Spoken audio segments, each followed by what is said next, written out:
Okay. What's going on, family? Peace and shalom. Peace and shalom. It's your brother, Divine Prospect, Kingdom Harbinger Ministries. And we're live. We're live. We're live. We're live with a Wednesday check-in session, September 23rd, 2020. And we're here just to do a quick check-in with the family, see how y'all doing. We're going to try to go live again before we hit the weekend. Friday, I'm going to aim to go live, but I'm not sure how things will play out when I'm in Washington, D.C., but we'll see. Okay, but I want to check in with y'all, see how things are going, give y'all some updates, some heads up for those of you who are awake at midnight Wednesday morning. All right. We like to go live late. Not that I, want to all the time, but it's the most convenient time to do it. And then I'm trying to put a short video up as well before the week is over if I can. So just so y'all know, later on today, since today is Wednesday, I'll be on Maccabees TV. I'll be doing an interview with Priest Danya Allah. Later on, I'm going to be doing a preliminary debate discussion with Jeremiah Jua and Black Jesus Minister. It's going to be me and a brother named Don Bird, and we're going to be talking about demons in hell. Okay, we're going to have a discussion on that. Then on Thursday, I'll be going live on Brandon T. Jackson's Instagram. So me and him is going to have a build on Thursday. Friday, before I leave, I might have a interview with Sadnetta, but I'm not sure. We'll see how that turns out. But I'll definitely be on Maccabees TV tomorrow with Brandon on Thursday. All right. And then Friday, as y'all know, I'll be flying into Washington, D.C. Friday evening. And then that evening, around 7:30, 8 p.m., those of you who are in the DMV area, we're going to be hitting up the streets on Black Lives Matter Square. We're going to be handing out some flyers, talking to the locals, and promoting this event for Saturday. All right. And then Sunday, I'll be in Baltimore, and we'll be having our seminar in Baltimore. If all goes well, if not, then we'll probably have a luncheon on Sunday and just discuss it over lunch. And then from there, go to a public place. Since the weather's going to be nice, probably a park and just fellowship. All right. And then from there, I'm coming back to Atlanta. So I just want to give you guys a heads up on what's going on the screen. You see here the details. If anybody has any questions, concerns, inquiries, anything like that, the email is up there as well as the call-in number. All right. Contact number. All right. It's going to be at the Hilton Garden Inn, Washington, D.C., downtown, 815 14th Street, Northwest, Washington, D.C., 20005. All right. And that's for Saturday. And it starts at 6:30 p.m. So the doors open around 6. I'll be there about 30 to 45 minutes in advance to set up, me and my team. And then we're going to get busy. All right. So that's what we're doing this weekend. So those of you in the DMV area and the DC, Baltimore area, reach out to us. Come through to the event, man. We're going to have some refreshments there. And we're going to have a good time, man. Talking, chatting, letting you know what KHM is about. You meet new people in your area that you never seen before, but that's on the same page in regards to transitioning this information into actual work in the community, driving us towards autonomy. So that way we can have leverage and a degree of power in regards to our current situation today. All right. We can enjoy some of those blessings. All right. That a lot of Israelites tend to overlook, going to the consequences of the rest of Deuteronomy. All right. So you know how we get down here. All right. So those of you who are coming in tonight, I want to say shalom to Zephaniah Israel, Jessica Armstead, Shauna Dofer.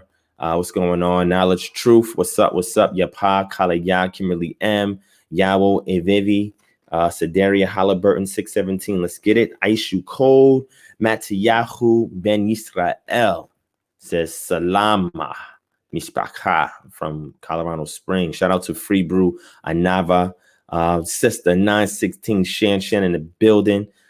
Sis, I don't know if you got those sources. Did I give you those sources yet? Remember, I told you Black Zion you can get from Google Books. All right, it's online on Google Books. And the other one, I think I sent it to you. If I didn't, let me know and I'll resend it.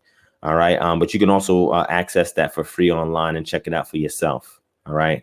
The book by John Ogilvy. All right. Shout out to Truth Seeker. Shalom, Benjamin Direwolf, Gen 4927. What's going on? Stacks 2296. What's going on, my brother? Inemesit Ibanga. What's going on? Otis Miller, Mill Spikes. What's up, family? As y'all coming on in, hit the thumbs up button, hit the thumbs up button. Make sure you subscribe if you're brand new, and go back and binge watch on the archives. We got tons of great content on there for you guys to enjoy. And then after I come back from this trip on this weekend, then I'll get back to lessons and PowerPoints, all that fun stuff that you guys like. All right. Shout out to my brother, Coach Vaughn Park in the building. Shout out to Kenesha Morgan, Box 101, Shalom. What's going on? 916 San said, please resend those. Okay, but like I said, Black Zion, just type it in Google Books and it'll come up. All right. And you can check it out online. I think they have about 100 pages available that you can read. The physical copy I have is in New York. I don't have it with me physically, and I can't send it to you because I have to wait till I go back to New York, which I was planning to do this month, but I won't be in New York this month. So unfortunately, that's not happening. All right. So Box 101 says, still looking for an answer on my previous question. What's your question, Box? Post the question up. Post the question up. All right. All right. So I just wanted to post that on the screen. It's another gem that I just added to the Patreon. I want to say shout out to my Patreon family, fellow in the building. I appreciate y'all, your dedication, your patronage, your sacrifice and investment into this ministry. And it's helped tremendously. A lot of stuff that we could not do without the support from you guys. So I thank my Patreon family as well as everybody who is subscribed to this channel, who's sharing this video, and who does the super chat through here. We appreciate y'all. Everybody that purchases merchandise for all, and those of you who copped the calendar last minute from us. All right. Because, you know, some individuals have already done their Rosh Hashanah and their Yom Teruah, right? Or the Chag Teruah. So we haven't performed that yet. Ours is not until another week and some change for now before we get busy with it. But I want to say shout out to all of y'all who are keeping the feast, the Hagim. You know, I want to give a good shout out to y'all for doing that. It's a memorial of what the ancestors have gone through, and a reminder to us today, you know, what Yah is going to carry out when the time comes. In the interim, he's assigned us to put in work to rebuild the community, to remove the societal ills so that we can have breathing room until he does his business. You know what I'm saying? In order for us to be fully set apart of Kodesh, we have to be autonomous, self-governing over our social affairs, economics, politics, everything else like that. So that way we can keep everything in house and we can do what was commanded by Yirmiyahu to the children of Israel in Babylon, to buy houses or build houses and live in them, plant vineyards and eat from them. You know, give your sons to your daughters to your sons, to give in marriage, increase in the city, do not decrease in the city.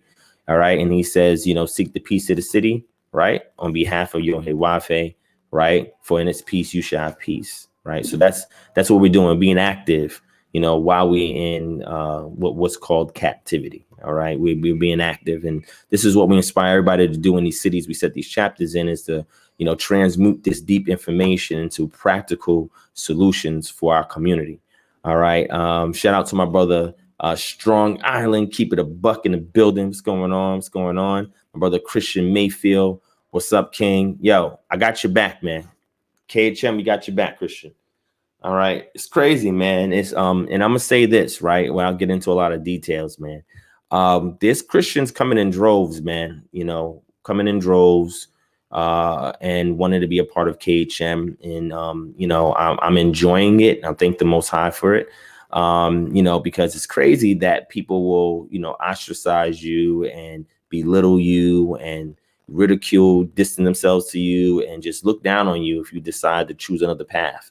You know what I'm saying? Like, you know, anybody that leaves this walk as far as being an Israelite, I wish them all the best, man. You know, I'm not out there trying to bang on them and talk about them crazy. For what?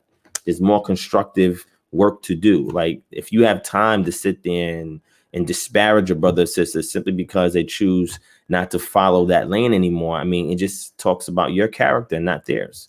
You know what I'm saying? Like, it just goes to show that you're so extremely dogmatic, you know, that you think that they went off into a cult. It's so crazy, man. It's so crazy. And you know what's crazy, man? I actually had the shoe on the other foot before. And as a Christian, I would see that way with people that would leave the faith as a Christian. And I would see them like that, you know. And I said, oh, we just got to pray for this brother. We got to pray for the sister, man.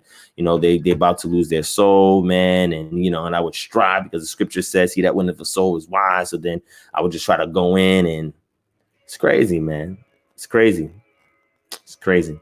But you know, all y'all here that have joined KHM, you know, a lot of y'all used to be Christians and y'all linked up with us and you're on the other side of the fence, man.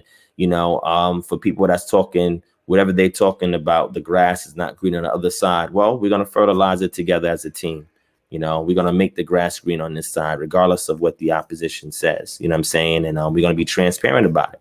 You know what I'm saying? Like I said, you know, I pour out, you know, all my sources and everything that we're about, you know, the organization, the live stream is up online. We've opened up to everybody and showed y'all publicly what we're about. So for all of this stuff that they're saying about our community is like, you know, for what? It's all for naught. You know, at the end of the day, you have to be able to understand that people are going to choose other paths in life, and that's it. Simple as that. You know, shout out to Frontline June in the building. What's going on? Box 101 said, everyone hit the like button. I appreciate that, Box 101. Shout out to my brother Yawasop, son of light, and big man in the building. Chico Fontaine. What's going on? What's going on? All right. So Stacks, he already laid it out, man. Ice U Cole says, how did we all end up on different calendars? He says the camps I follow on YouTube already did Day of Atonement, but my local house of study has it coming up in a week or so. Now that's interesting that you said that, because technically Friday the 18th to the 20th was Rosh Hashanah, and during that period of time, which includes a conjunction moon and the FVC, first visible crescent, that ushers in what is called the Rosh Hashanah, the beginning of the new year, and trumpets are blown. Okay. Now it's interesting that we see that because scriptures in the Torah never says that the fall is the new year. You know, what does that go back to? Well, I did a whole 7.5 hour long 3-part series on the calendar, extremely in depth. I mean, I've left no stone unturned, and then I went back and I reviewed it, and I was like, a couple years after, and I said, man, I did leave some stones unturned. So I went and I followed up on it. But what I want people to understand is that you know, it's very interesting to know that they are keeping the traditional civil calendar, okay, not the ancient priestly calendar. They're keeping the civil calendar. Okay, and what I tried to do this weekend is go to a couple of these celebrations by some Jewish groups and go and build with them. I was only able to catch one group, but that was on the tail end of things, and I didn't really get a chance to have in-depth dialogue to record anything. So I apologize to y'all for that. If there's something else that's coming up, if that they're having, maybe on you know, Yom Kippur or something like that, then you know, maybe I'll engage them. But you got to understand, everybody. You know, the reason why we're splintered like this is because after exile, you know, and I'm talking about the Babylonian exile, let alone the Assyrian exile, you know, the Israelites were split and they were scattered. All right. And because they were split and scattered in different regions, under different calendrical systems, under different nations and empires and, you know, etc., you know, their reckoning of time is going to differ, you know, and those who are trying to trace themselves back to the ancient primitive Israelite customs and culture, sometimes they have difficulty unless they are working an inductive approach to kind of reconstructing that. So that's what we've attempted to do at KHM, is we've attempted to go back to pre-exilic Israel, you know, question a couple of things that were presuppositions and be able to reconstruct something that I subscribe to being a faithful representation of what was being held prior to captivity, you know what I'm saying, prior to exile. And that's my position, you know what I'm saying? So shout out to Jesse James for the donation. I appreciate that. He says, keep working, you know what I'm saying? So that's what my position is, you know what I'm saying? And for other groups, you know, they'll tell you better than I can why they hold to their positions. However, my position is, I said that, you know, an attempt to kind of centralize, you know, the community back after captivity, and attempts have been made to reestablish, you know, what the Israelites had before exile, you know what I'm saying? And you'll notice that, you know, in this return on the Persian captivity, the Israelites are coming back and they're celebrating months with Babylonian names, right? Well, before captivity, they weren't using Babylonian names. They were not fully integrated into Babylonian culture, but coming out, they have been. They're speaking a form of Imperial Aramaic, right? Because that was a lingua franca in the region which they were taken, okay, and in which it was brought from. Because the pure Aramaic really came up during the Persian Empire, and that was on the tail end of the Babylonian captivity. So they were in Babylon, and then in the beginning stages of Persian captivity before coming back, but they were speaking a form of Aramaic, okay, and then Imperial Aramaic was established through the Persian Empire. So this is what they're coming back after being fully integrated into Babylonian society. So much so that when the first call went out, they didn't want to return. You know what I'm saying? But then they chose and they decided to return. All right. So I just want people to understand, I just want them to understand like how we work here. Like recently I just put out a post talking about what we do is we take a case study approach to understanding the scriptures, which is really the most inclusive, holistic approach you can take in understanding the passages so you can reconstruct the culture. And a lot of times our people, we don't take that approach. One brother, I don't know if he's in the chat, I left a comment and was like, well, you can't leave out prayer and meditation. See, here's the thing that I want to share with y'all, right? And then I have a book. I got a book drop I want to show you. I got a book that I encourage people to read, and I'm expound on this because I recently heard through the grapevine another Christian apologist channel, Sister Cherry, had other people on there, and they was talking about me and said that I was telling Christians that they need to follow the Talmud. Man, when I say these people just ramble off the mouth with just little to no understanding, man, it's just incredible. This is how you know that these individuals do not follow this channel. They have no clue what's being taught over here. And it's crazy because I did a lecture early last year, in regards to it's called How Do We Walk It Out? And I specifically touch on the Talmud there. And I explain what my position is on the Talmud. I haven't changed that position. It's the same position I held. Matter of fact, when I was talking to Yemyahu, the Jew, from IDF, I'm saying that was on this channel, me and him had a build. I told him the same thing. My sentiments were the same. What she did was she saw a video that I did in regards to the Sabbath. That video got a lot of views. And she saw that video. And then after watching that video, I said to Christians on that video, I said, well, I think the problem is Christians really need to look into the Talmud. And then I expounded on why I said that. I said that simply because Christians do not understand first century. And I'm not saying all Christians. A lot of Christians don't understand first century CE Palestine. They don't understand the customs that was being performed during that time. That's why I tell y'all, to get that book, Manners and Customs. There's several versions of it, but the one that I recommend is James Freeman. He did an excellent job. But there's other ones, right? There's another book called The Cultural World of the Bible. I gave you another book called The New Testament in Its Time, or in its culture, or something like that. I'll bring it up on screen and show y'all. So what I'm trying to do is culturally orient people back to first century CE to understand the dichotomy between Yeshua and the Pharisees, the Sadducees, the scribes, etc. Most Christians have no clue about that. When I asked Christians, did Yeshua keep all Torah, the law, perfectly? They said yes. And I said, well, how was that possible? He kept it perfectly. If you're saying that the Pharisees kept it, and then the Pharisees told him that he was breaking the Sabbath. Well, he did not break the Sabbath. He didn't break the Sabbath. The problem is you don't understand the oral tradition. See, you don't understand that. Show us where gleaning a field is breaking the Sabbath.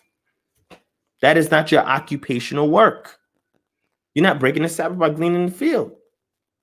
So it's incredible to me when people sit here and have these discussions. So what I tend to do, which I did in that video, was give a source. And I said, hey, read this. So instead of her going out to read the book, she says, well, Divine's telling people to read to Talmud.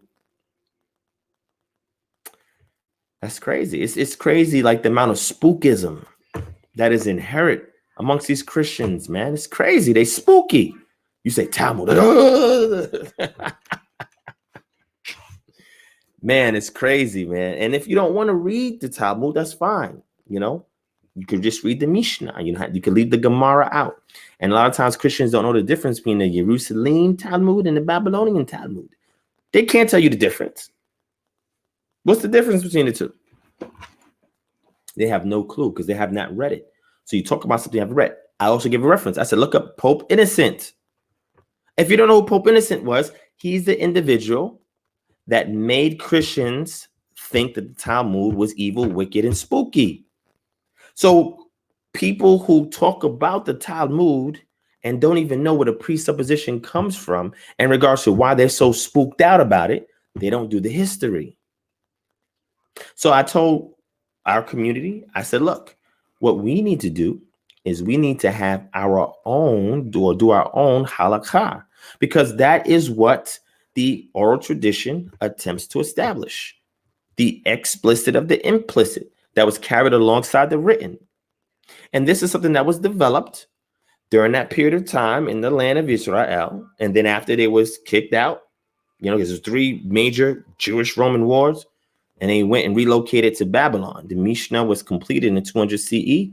And then by 500 CE, you have the completion of the Talmud, where you have the Gemara piece that was attached to the Mishnah. And then over time, you had people giving different commentaries on the Talmud, which was called sages. And then after Islam started to rise up and then, gain traction, in what's called the ancient Near East, now you start to see a shift of these individuals. They start going over to where? Europe. And then sages started coming out of Europe, writing things and talks and stuff out in the Middle Ages and medieval period in Europe. So when people don't understand history, right, they become very spooky. When people don't know the provenance of a thing, they become very spooky. See, Pope Innocent was trying to convert Jews over to Christianity. He had a difficult time doing so. He didn't understand why it was so hard to convert them. And then somebody came to him and told him, he's in the 11th century AD, if I'm not mistaken. And somebody that was amongst the Jews came to him and said, the reason why you can't convert them is because they hold to this Talmud book. And every child that comes out the womb, the first thing they start learning is this Talmud, which gives them an allegiance to their culture. And if you do not dismantle the Talmud, speak bad about it and learn it for yourself or whatever, then there's no way you can convert them, right? So this is when the subversion came into attacking the Talmud, right? So I simply tell our community, we don't need that. The same principles that they use, to do their midrash, we can do the same thing to establish our halakha. Same thing. And something that will pertain to our experience here in a diaspora, because what was ruled there had no bearing on what we do today. So when people who are Jews say, everybody got to be bound to this. No, they got to be bound to that. Maybe you do. And maybe if you descend from the people who are in those communities, then that's fine. But we have a different experience over here. We have our own. We need to set up our own stuff. According to Devarim chapter 16 and 17, where we set up our own judges and officers in each city, by way of our elders, and have a council and have different organizations come together and put out things that we agree upon as halakhic rulings in what should be done in our community here in diaspora. That's what we need to do. Your group stay over there. Y'all keep that. But we're going to do something different over here because it pertains to us. That doesn't pertain to us. That's why I hold that position. It's not because I'm spooked out about the Talmud. No, I've read almost all the Mishnah, right? And I read some of the Gemara. Now, the Gemara is a lot. So I didn't read all the Gemara. There's a lot. The Mishnah is different, right? So the Gemara is the commentary on the rulings that the Mishnah has established as oral law. Okay, so that's pretty much what it is. So for somebody to come out and tell y'all that I'm telling Christians that they need to follow the Talmud, that's ridiculous. I tell Christians you need to read. You need to understand what is going on, because if you don't understand what is going on, then guess what you're doing? You're spreading misinformation. You are cherry picking. You're proof texting. So all she had to do was simply go back and look at the source that I gave, because I had 3 sections on my channel of that video. The first time I spoke, second and third time. Third time is when I said Christians really need to read the Talmud. And because when they read the Talmud, it's supposed to go back to the oral traditions. Now, most of what we have that has been established has been in the Sanhedrin rulings, a lot of Sanhedrin rulings that was done after the destruction of the temple. Now, there was some that was said to go prior to that, but if we go academically and take a scholastic view of it, a lot of these things were written or laid down, as oral tradition, or passed down as oral tradition after the destruction of the temple. And I went and told you the key figure that was responsible for being the forefather of what we find in the Mishnah and then what later develops in the Talmud. Okay, this is important. All right, we talk about the great assemblies, and we give an example of one that happened in Maccabees period, where they called a great assembly to come together and figure out what they're going to do with these Greeks and the situation that they were having, etc. So it's history, and I try to give Christians this information so they can understand a lot of intertestamental issues, right, that then show up in the Brit Hadashah. See, this is the problem. This is why a lot of people who are Tanakh only don't deal with the Brit Hadashah, because they don't understand what's going on there. And they only understand it from a Greek perspective, which is error. Okay? So look, Hebrew Pepper. Shout out to Hebrew Pepper, my brother Azazaya Ban Yahawada. That's the brother who put me on to what they was doing over here. So shout out to my brother. Hebrew Pepper says the Talmud is wicked from what I read, like the whole child rape thing. Now, is that the Babylonian or the Jerusalem Talmud, right? And who is the person making that comment? That was not a Mishnaic ruling. That was part of the commentary. So what I would like you to do, Hebrew Prepper, give a citation, and I'm going to bring up the Jerusalem Talmud, and we can go into that. We can have a discussion on that so that you can get understanding, right? Because the scripture says, in all thy getting, get understanding. The problem is a lot of us do not have understanding. Now, I was going to go finish what I was talking about the calendar, but let's deal with this since this is on the table. Let me show you something on the screen. I'm going to give you guys another good source. And again, this is why it's worth investing in the Patreon, because all of these books, they show up on the Patreon. Here's another great book that you guys need to read. Now, never mind the white Jesus on the cover. Now, that looks extremely crazy, right? I was saying to myself, I was like, yo, if somebody would give me this book and I saw this, I would not read this book at all, because that just looks crazy on the cover. That is nuts. That really makes the book just look like, man, I'm not even going to read this. However, if you can get past the cover, which we know is inaccurate, and you read the context, it gets some good information. And this is what I try to recommend. This in the book I showed you on the Halakha. This is the stuff that I try to recommend for Christians to read, because Christians do not understand what it is that they're engaging in. When they have discussions about Yeshua talking to the Pharisees, they just look at it from the New Testament. They don't look at the intertestamental period, and they don't even look at the Tanakh to understand. They say, well, this is this and this and this and that going on, and a whole bunch of nothing, but they don't understand. So let me show you why this book is so important. Shout out to my brother Roy, the chef, for the donation. I appreciate that, my brother. Let me show you this book, because I got tons of sources on deck, man. I just don't be having all the right discussions to just pull these things out, man. Pause. You know what I'm saying? And just lay it out. Pause. You know what I'm saying? I just don't have the opportunity. However, let me show you something in it. Let me see if I can find it. Now, this thing is really weird how they do the table of contents. So sometimes it makes it difficult for me to find out what it is I'm looking for. It's very weird how they did the table of contents. So I have on my tablet, I have highlights, but this, I'm just looking at it without the highlights. However, it says the author of Matthew deliberately chose to construct his narrative with a Jewish vocabulary that has the feel of pre-church tradition. He undoubtedly used earlier, genuinely original sources from the period when Jews were Jesus followers were still within the Jewish fold. His story begins with the birth of Yeshua in Bethlehem, the traditional site for the birth of the Messiah. In the latter years of Herod's rule, Herod was thought by the Jews to be a descendant of Esau, the elder twin brother and sometime rival of the patriarch Jacob, whose life Esau once sought. Herod was in fact a Midianite or Idumean lineage, and Edom was understood to be the national embodiment of Esau.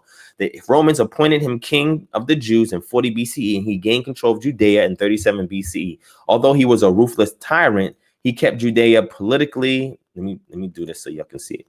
He kept Judea politically independent of Rome during his reign, which ended with his death in 4 BCE. The author of Matthew fills out the circumstances of Yeshua's birth by turning to Jewish traditions concerning Moshe and Abraham. His purpose in doing this was not to show that Yeshua was a new Moses through whom would come a new law, nor to suggest that Jewish history was turning in on itself to draw the curtains to a close. His purpose was to use Jewish materials in the way the Jews themselves used them. pouring new wine into old skins, as it were. For the ancient rabbis, the words of a biblical verse produce sounds and images in and of themselves devoid of universal meaning, which suggests other sounds and images. Information, but not systemic thought, might be derived from the new sounds and images, but at the end of the day, this information expresses things already known from elsewhere in the tradition. The play of sound and image all but ignores concept. This is because the rabbis assume that the tradition, right down to the letters of the biblical verse, is a closed system in which there is no worthless information, no filler, nothing extra. Now, what did I just say here? What people don't understand is that when you open up the book of Matthew, and when you crack it open, the book of Matthew, guess what you're looking at? You're looking at an author or a scribe that laid down a narrative about Yeshua that stayed true to his Judean heritage. So to order to understand what you're reading in Luke, which Luke is believed to have been a Gentile physician, that's what the church fathers say, right? And the church fathers also said the book of Matthew was originally written in the Aramaic or Syrian speech using the Hebrew letters. This is what Jerome said. Eusebius comments on that as well. So does Origen, so does Epiphanes. They all talk about a Hebrew version of Matthew. Okay. But what they're saying is they're trying to get you to understand something. This is what Christians don't understand. Listen to this. I'm going to say this one more time. It says the author of Matthew deliberately chose to construct his narrative with a Jewish vocabulary. And they say that word Jewish. We know that that's a misnomer. Vocabulary that has the feel of pre-church tradition. So if you don't understand that, then why are you even reading it? You're not going to understand the context. He goes on to say the author of Matthew fills out the circumstance of Yeshua's birth by turning to, I'm going to say, Yahudi traditions concerning Moshe and Abraham. His purpose in doing this was not to show that Yeshua was a new Moses through whom a new law would come, nor to suggest that Yahudi history was turning in on itself to draw the curtains to a close. In Matthew's day, Christians hope to see the Jews punished for having rebelled against the will of God by having Yeshua crucified.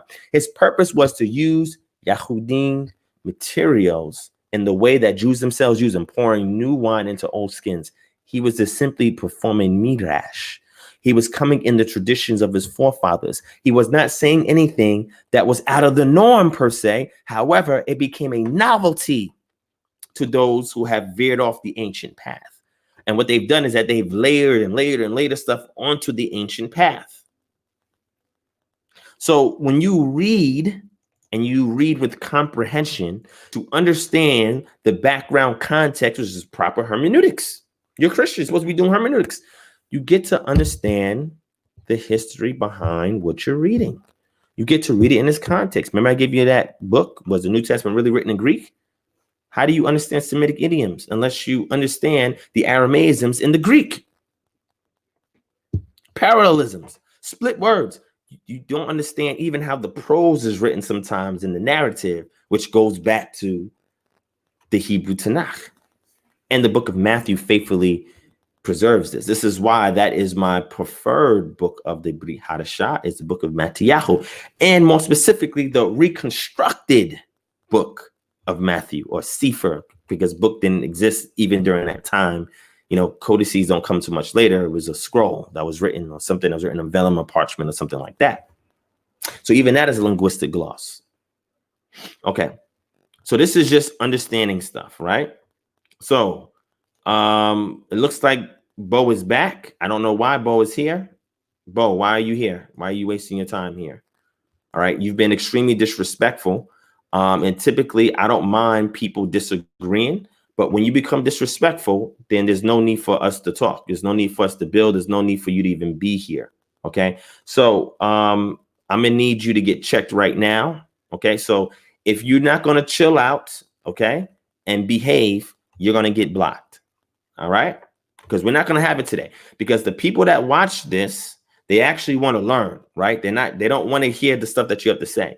JD Israel, no, there's no need for him to call. When I get to New York, I'm going to see him face to face. So there's no need for him to call in. I have nothing else to say to him.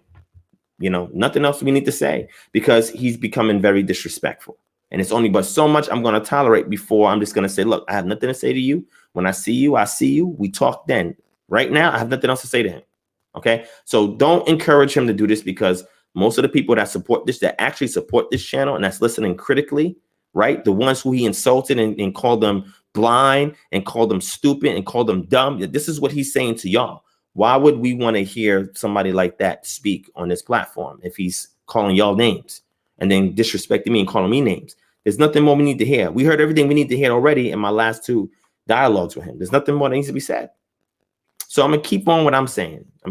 So the book reference that I showed y'all is extremely important. You take your time, you peruse through it. You see there's so much information that shows you the connection between what we see in the book of Matthew and what we see through the oral tradition and what was occurring in 1st century CE Palestine. Because Christians are unaware of that history and that information. They come out here and they speak on things that they have no understanding on, right? And it's unfortunate. It's extremely, extremely unfortunate. All right. So hold on real quick. Hold on.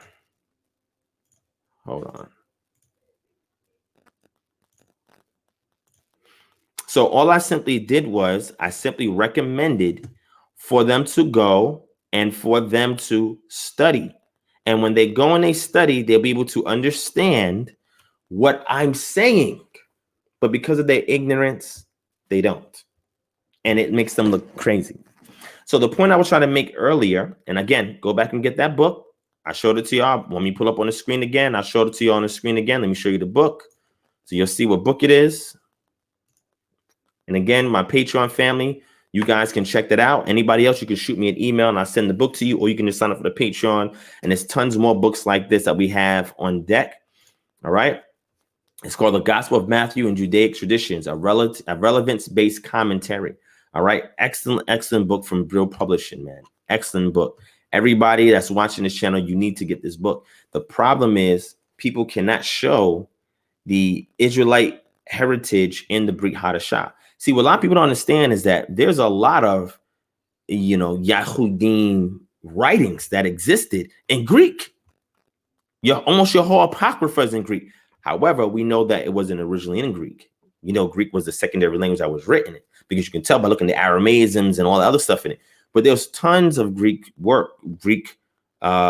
texts that was written by what you want to call Hebrews or Jews or Yahudim during the Hasmonean dynasty, because that was a Renaissance period for that community during that time after they broke away from Greek captivity. They was independent, autonomous entity, nation, whatever you want to call it, for a good amount of time before the Romans came in and took over.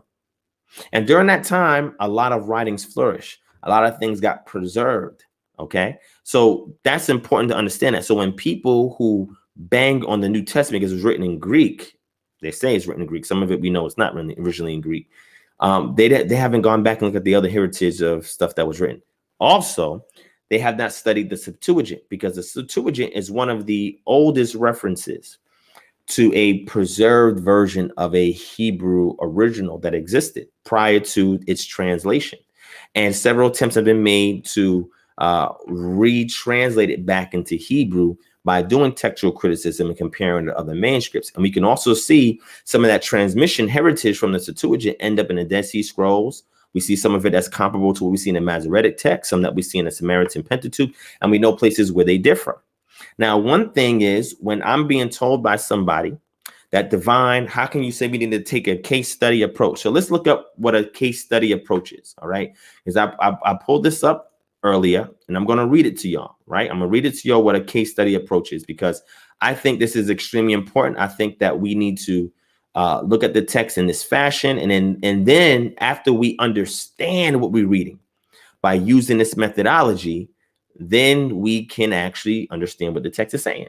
So a case study approach is a research approach that is used to generate an in-depth, multifaceted understanding of a complex issue in its real life context. So the people that are applying the cultural traditions and stuff that comes from this text, that's the real life context. But in order to understand it, you do the case study approach onto it, which brings you back to its provenance. That gives you all of the history that you understand. You parse all the various pieces out. You understand each component. And then when you reconstruct it, it gives you insight onto what is presently being done today. And once you see that, now you can answer questions. So when somebody tells me, well, brother, we can't do that approach. You can't leave out prayer and meditation. Then I said, well, what is prayer? You see, It's very easy to answer these things when you understand what these things are. What is meditation? All you got to do is simply ask somebody, what is prayer and meditation? You know what they're going to do? They're going to give you their opinion on it because they don't know. Proseuchomai. So proseuchomai is in the Greek, and pros means to go towards or motion towards something, and suchomai, right, or euchomai simply means the will or desire. So when you pray, you're motioning towards the will of something or someone. The purpose of prayer is for you to conform to the will of the Most High in the midst of your circumstances. You are exchanging your circumstances that is preventing you from seeing and following the will of the Most High. So what you're asking is, because of your circumstances, because of your decisions, because of everything else that is done, there's a particular path that your life is going on, a trajectory that your life is going on. You want the Most High to change that trajectory, and you want his trajectory to aim you towards something that's more favorable in accordance to his will. That's what it is. It's motioning towards his will. It's not, okay, God, I want this and I want that and I want this, I want that, and can you do this and can you do that? That is not prayer. When you say, I don't understand, God, why is this happening to me? No, that should be reserved for meditation when you muse over your murmurs. So prayer is putting up an appeal so you can be in accordance with the will of the Most High, but you have to exchange your issue to him so that he can show you his will in the midst of your issue. So if you align with it, the trajectory can change to a more favorable outcome in which he gets all the glory and the credit.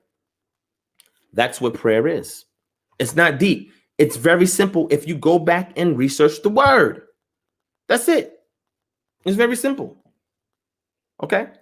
So I just want people to understand that unless you study the language, unless you study the culture, the history, the climate, the trades, the geography, unless you study all these things of this particular culture, you're going to apply or superimpose your contemporary understanding of something because it's built from presuppositions that you was taught or that you saw something, you read somewhere, and you're going to apply it to the text.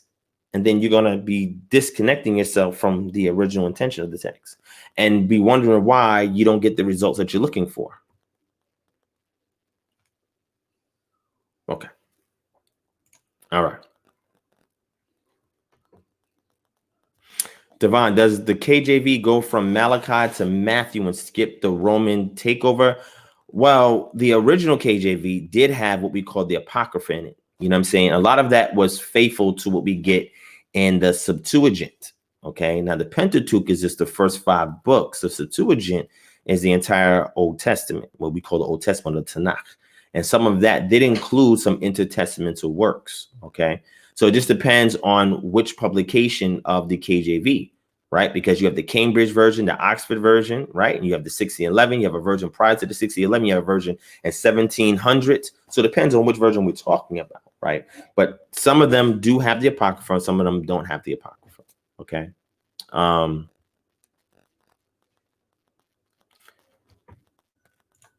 All right. Shout out to my brother, Slow Flow Lagar. He said, Shalom, family. I'm back in full effect. Where you been, my brother? We miss you.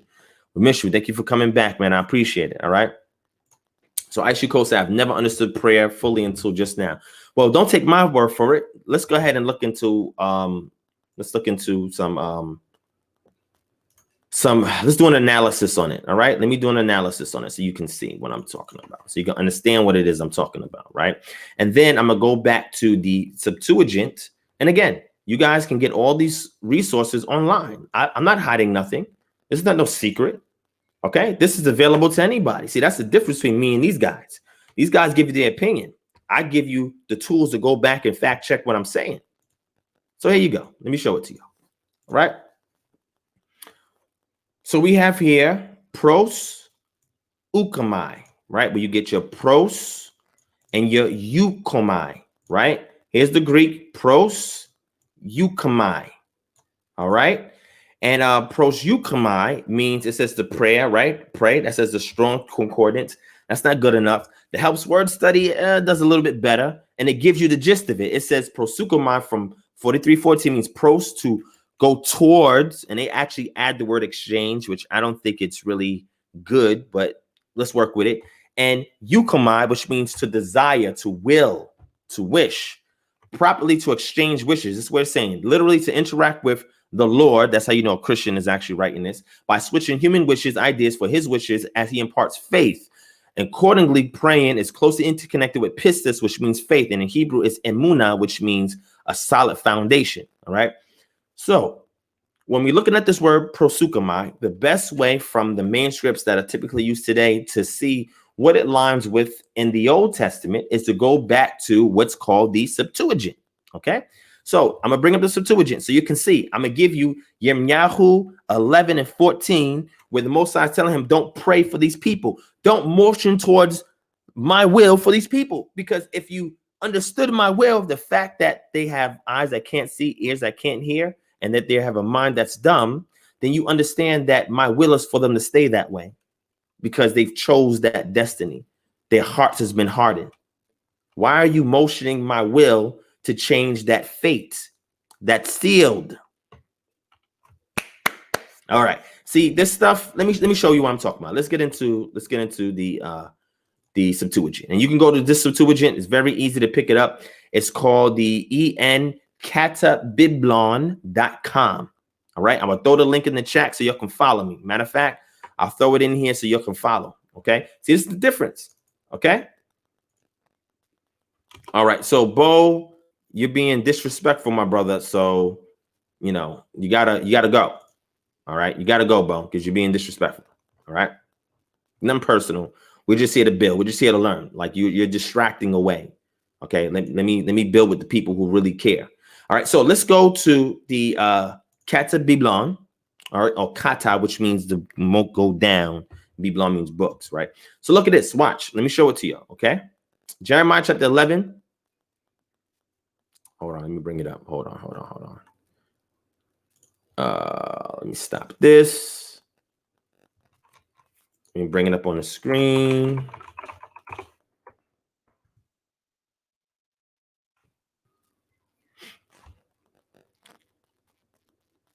All right, let's do a screen share.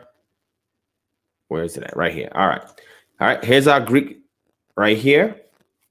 And what I did for y'all is I opened it up so you can see like the word kai. You can see the English, rendition of what that is.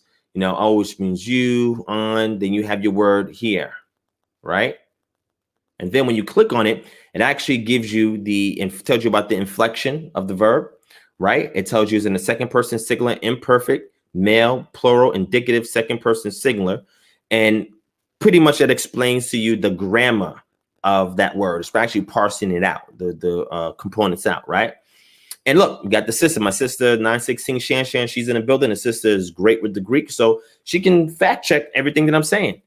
What we want to look at is in Jeremiah chapter 11, all right? The Most High is telling them, you get the negative privative here, he's telling them, do not pray for these people. Don't do that.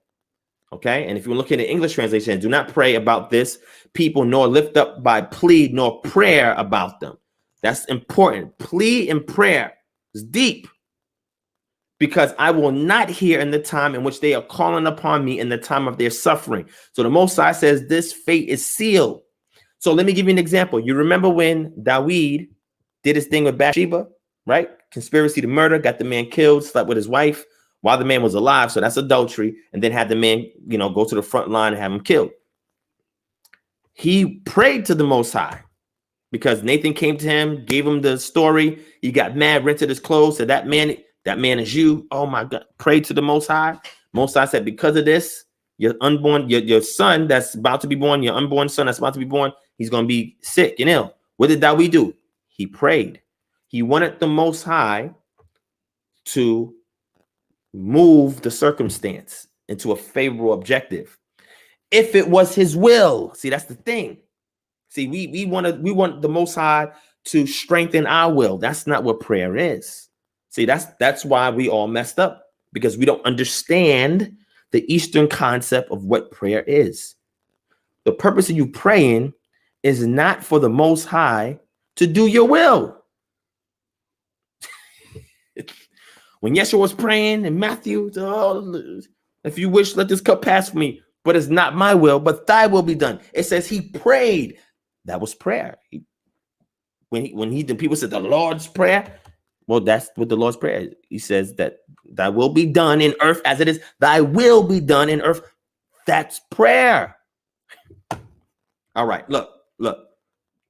So what I'm going to do is we click on this, right? On, well, let me close this one, right? On our word prosukamai, we click on the lexicon. What the lexicon does is that it's going to break down and show us the inflections, various inflections of this verb, right? The lemma, the original root, the uncontracted forms, the parsing of it, the translation, and then look at this on the right.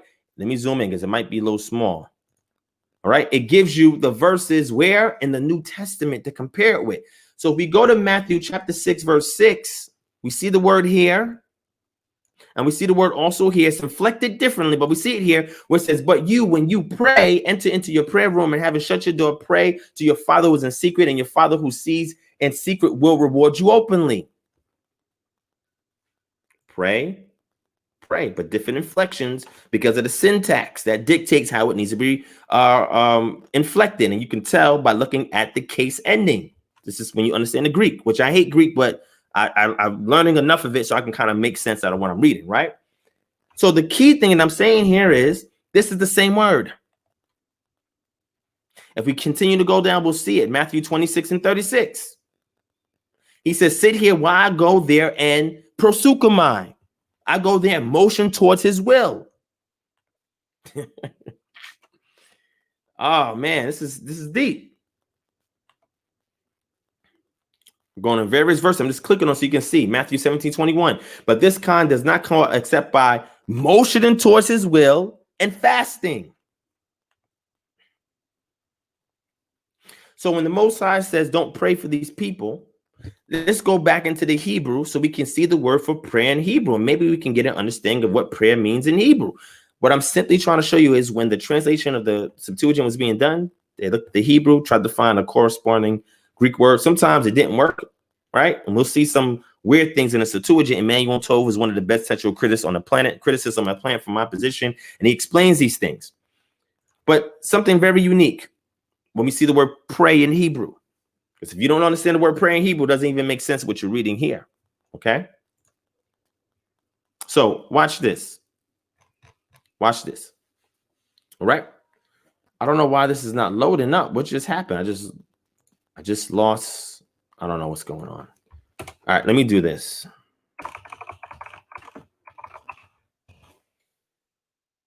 All right, Jeremiah 11 and 14. I don't know what's going on here. It's just acting really crazy. But the Hebrew word for prayer is palau. Palau. So what does palau mean? I can't show on the screen because it's still pending. But there's different verb stems. We see it in the PL stem and the Heath Pile stem. The PL stem in Hebrew means the intensive. The Heath Pile stem is the reflective, right? So watch this. Pray, right? If we have it in the cow stem, because we don't have it in the cow stem in the Hebrew, but we have it in the PL stem.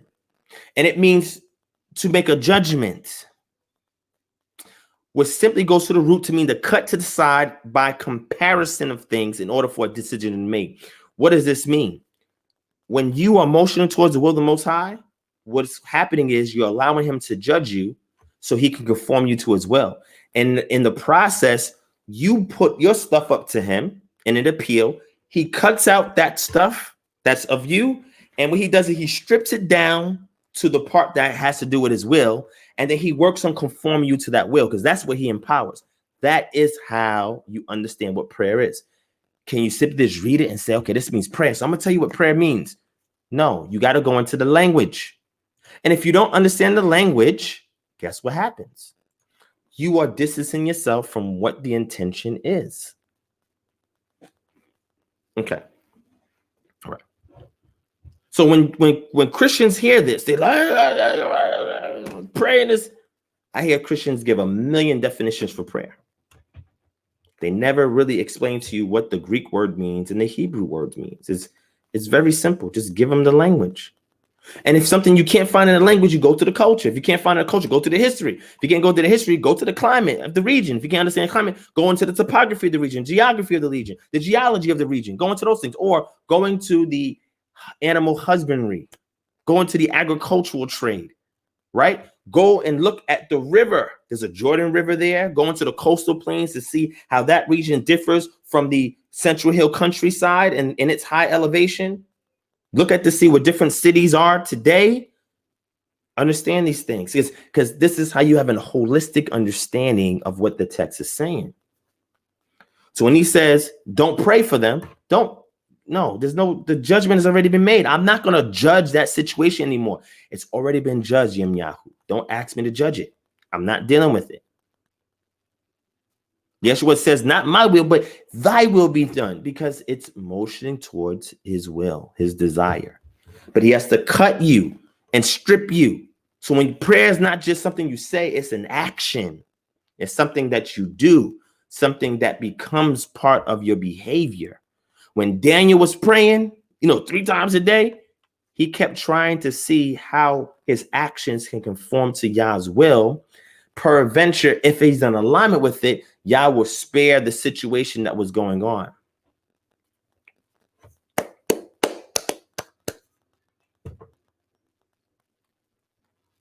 Facts there, Yahoo. Thank you for sharing that, my brother.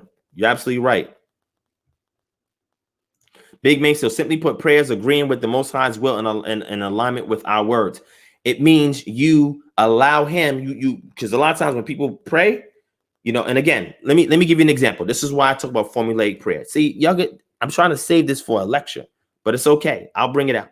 Let's get Nehemiah chapter 1. I'm going to show you formulaic prayer in action, okay? Let me show you Nehemiah chapter 1. And I love using Nehemiah chapter 1 because it's a great example. I think my thing is back, okay? Because it kept messing up on me. But let's go into Nehemiah chapter 1. All right. Let me show it to y'all. Okay, let me bring it up on the screen. And if any time you guys see an issue, let me know. Video, audio issues, let me know. Okay, let me know in the chat. All right. But watch this. Let me show this to y'all. Let me show you on the screen. Okay, let me show you on the screen real quick.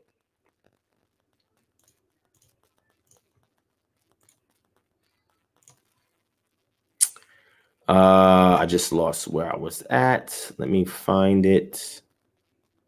Here it is. Let me share this on the screen. That's what happens when you got like 100 tabs open. It's crazy. All right, look. All right, so here it is. Nehemiah chapter 1. The sons of Nehemiah, the son of Hakaliah. Now it happened on the month of Chislev. Remember I told y'all these Babylonian names is post-exilic. In the 20th year, and I was in Susa, the citadel. Then Hananiah, one of the brothers, who came from certain men from Judah, and I asked him concerning the Jews who escaped, who survived the exile, concerning Jerusalem. And they said to me, the remnant there in the province who has survived the exile is in great trouble and shame. The wall of Jerusalem is broken down, and its gates are destroyed by fire. So here we go. You're ready? You're ready? You're ready for formulaic prayer? Nehemiah's prayer. As soon as I heard these words, I sat down and wept and mourned for days before he opened his mouth. And I continued fasting and praying before the power of heaven. And I said, watch this.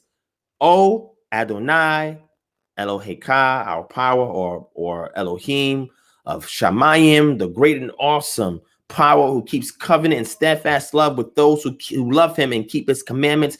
Let your ear be attentive and your eyes open to hear the prayer of your servant that I now pray before you day and night for the people of Israel, your servants, confessing the sins of the people of Israel, which have sinned against you. Even I and my father's house have sinned. Just start off there. The first thing he says is he just honors the Most High. Perfect. Honor him. Start by honor. Forget what you're thinking and feeling. Go into a period of mourning, if you have to, separation, whatever. But when you open your mouth, you start off with honoring the Most High, and said that he keeps covenant, steadfast love with those who love him and keep his commandments. That's his will. Keep this in mind. Let your ear be attentive and your eyes open to hear the prayer of your servant that I now pray before you day and night for the people of Israel, your servants, confessing the sins of the people of Israel, which they have sinned against you, even I and my father's house. Sometimes you also got to tell the Most High, look, I'm a motion towards your will on behalf of my family, my tribe, etc. Right? This is all Yah's will. Confess the sins, right? Because they've sinned against him and your family, your forefathers. We have acted very corruptly against you and have not kept what? The commandments, the statutes, and the rules that you commanded your servant Moshe. Remember the word that you commanded your servant Moshe, saying, if you are unfaithful, I will scatter you among the peoples. But if you return to me and keep my commandments, you hear this? In captivity, abroad, he says, I will scatter you. But if you return to me and keep my commandments, where they're going to be? Spread out and do them. Though you're outcasts or in the uttermost parts of heaven, from there I will gather them and bring them to the place I have chosen to make my name dwell there. Now, here's the thing. He's speaking the will of Yah. This is his will. He's putting the Most High's will front and center. They are your servants and your people whom you've redeemed by your great power, by your strong hand. He needs a judgment so Yah can turn the circumstances. Oh, Yah, let your ear be attentive to the prayer of your servant, to the prayer of your servants who delight to fear your name, and give success to your servant today and grant him mercy in the sight of this man. Now I was cupbearer to the king.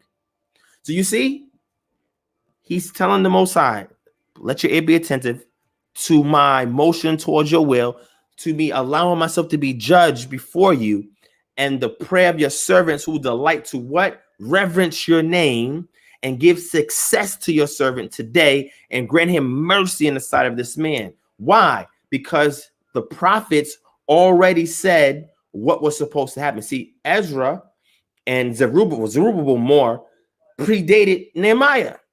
So this action was already going on. Things were happening. So he's saying he needs the Most High to give him success so he can get what he needs to get done when speaking to the king, so he can go back and assist and get that work done. You see, it's not his will. And everything he was saying was not things, okay, I want this one. Yeshua says, seek ye first the kingdom and his righteousness. That's how you motion towards his will. And then all these things will be added unto you. So why are you praying about that? Why is that coming out your mouth? Why are you playing yourself, son? All right. So Bo is calling people frauds now. Come on, Bo. Come on. You can't call people frauds up in here, man. All right. Hold on. What's going on in here? All right.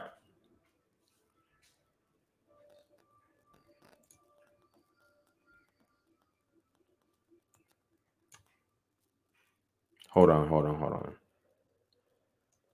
All right, good. All right. Wow, this is distraction.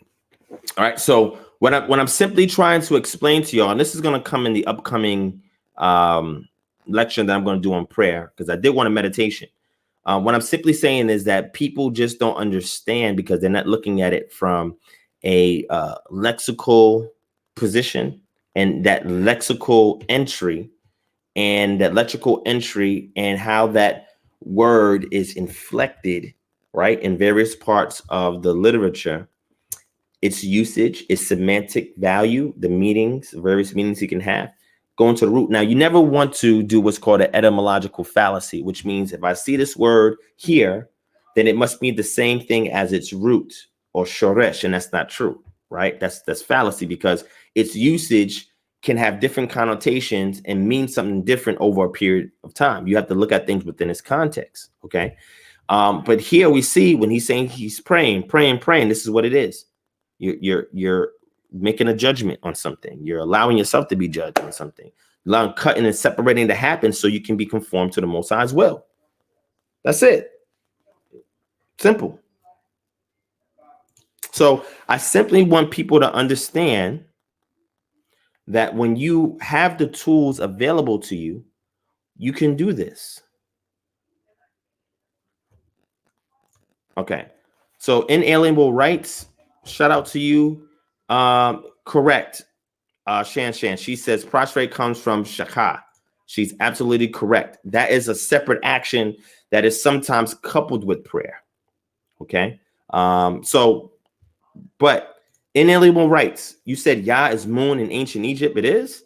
Well, I got a Middle Egyptian lexicon. Can you show me in any Egyptian dictionary or lexicon where Yah means moon in Egypt? Can you show me that? Because I think you're confusing something that's going on there. And I'm going to show you the confusion because I have a book on this. But please give us the entry so we can take a look at that. All right. Shout out to Sharon Hammonds in the building. What's going on? Z Bayith, what's going on? Devanja Brown, thank you for joining us. Tracy H, what's going on? Gathering of Israelite Nation, Netherlands, what's up? What's up? All right. Let me see who else is in the building. Terrace Bridges, what's going on? He says, were the 12 disciples of Yeshua the 12 tribes? No, because one of them was a Canaanite. So they definitely wasn't all representative of the 12 tribes. Are you saying were they from each one from a different tribe, or did they represent the 12 tribes? What do you mean on that? Let me know. Okay. Shout out to Yason in the building. What's going on? All right. Jeremiah Judah, what's going on?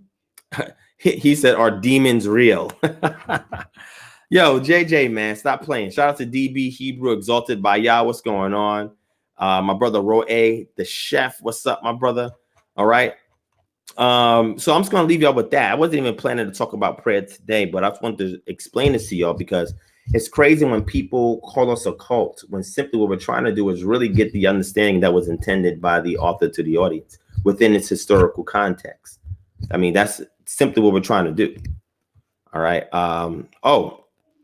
Thank you for that, Miss Tiffany. She said, great presentation at the FBA conference, Brother Divine Prospect. So those of you who may not be aware, this past Saturday was the Foundational Black American 2020 conference that was hosted by Tariq Nasheed. We had Baba Kamene on there. We had Professor James Smalls on the panel. We had Riza Islam. We had Judge Joe Brown. Brother Jabari was on there.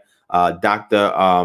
Charm Timms and me, right? We all were speakers and panelists at this event. The event had 800 plus people in it, almost 1,000 people up in the building. It would have been 1,000, but they had to turn some people away at the door because there was just too many people coming there. And we were supposed to originally have a 30-minute to speak. The event started 2 hours late, so they cut my time in half. They cut it so much that they came on the stage to stop me from speaking, which I thought was kind of crazy because if you watch the rest of the event when they release it, nobody else was stopped from speaking but me. I don't know why that was. I don't know if that was coincidence.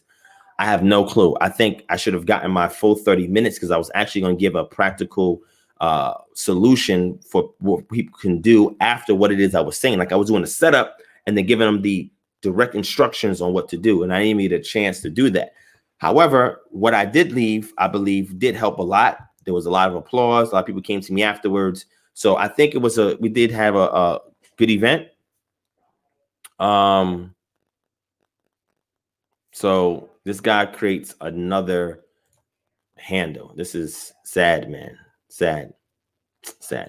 But anyway, so I say that to say autonomy is a solution. And I was trying to convey this to an audience that did not have the same Israelite persuasion as us. My position comes from my Israelite cultural paradigm. Some people may not have that same background. So what I do is that I convey it in a different way, right, to them. And if they come in to inquire more about my position, who I am and what I do, I go ahead and I break it down for them. Okay. So he says, what is the word for moon in ancient Egypt? You know, there's a moon deity in Egypt. La, that you're talking about, that's a Semitic or Amu word for a deity that represents the moon. That was not part of Egyptian culture. That was foreign. Just like the idea of Set or Seth came from where? The Levant region. And you know this by looking at the morphology of words. Okay, you can tell something, oh, this is natively Middle Egyptian. Oh no, this is not Middle Egyptian. This is, Semitic. You do that by looking at the word, you can tell. Okay. So D Hoodie 24 says we need that understanding of prayer, like we need Torah, so important. I agree. And this is why I do these studies, so I can bring you back the understanding.